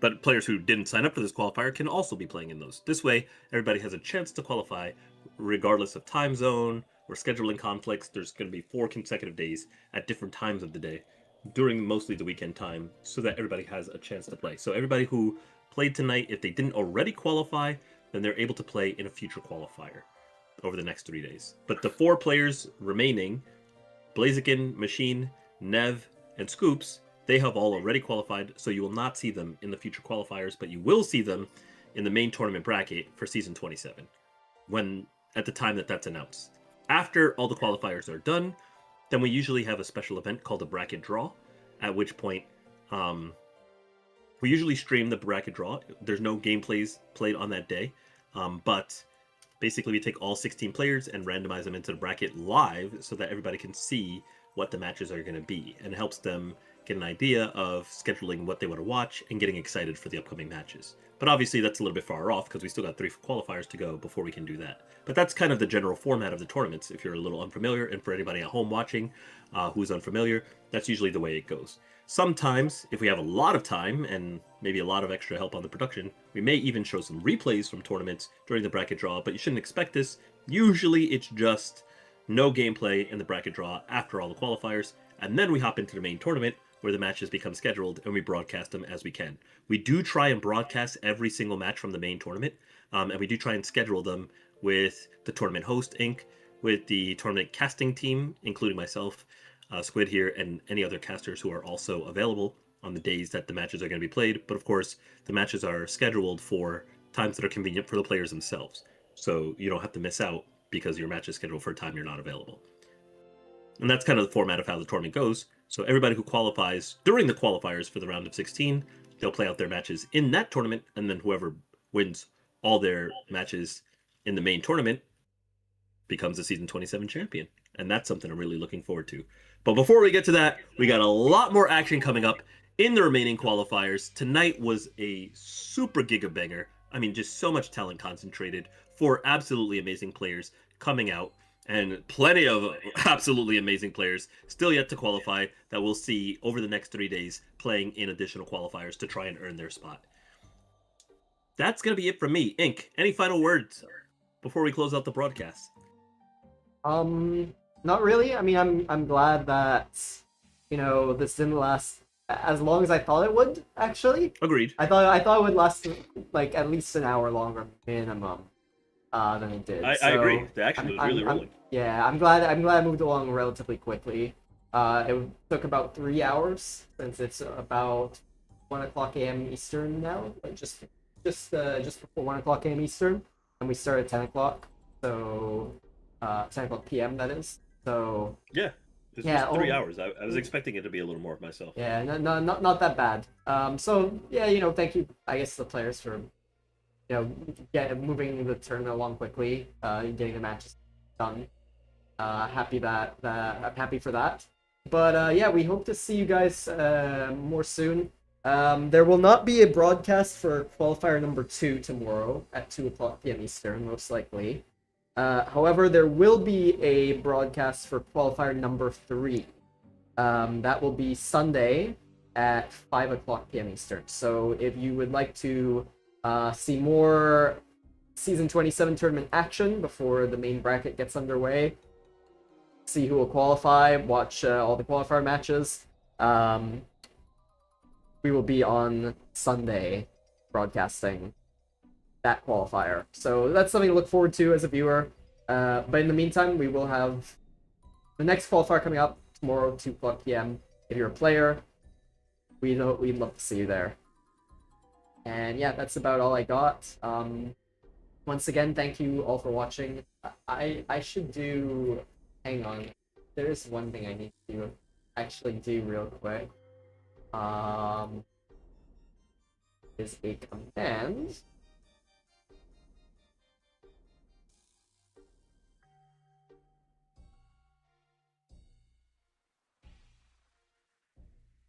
Maybe I do. Maybe I don't have this. Oh, hang on. Double check my sheet. I always forget this. Okay, I do have that. You almost never forget this.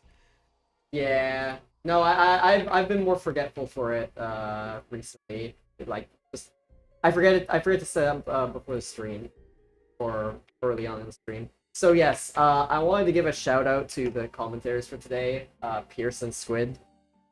Please give them a follow. They're fantastic people. Thank you to both of them for coming on so late in the evening. I know it's a weekend, so it's not that it's probably a little bit less bad, but still, nevertheless it's in the AM. So yeah, thank you for spending your time volunteering.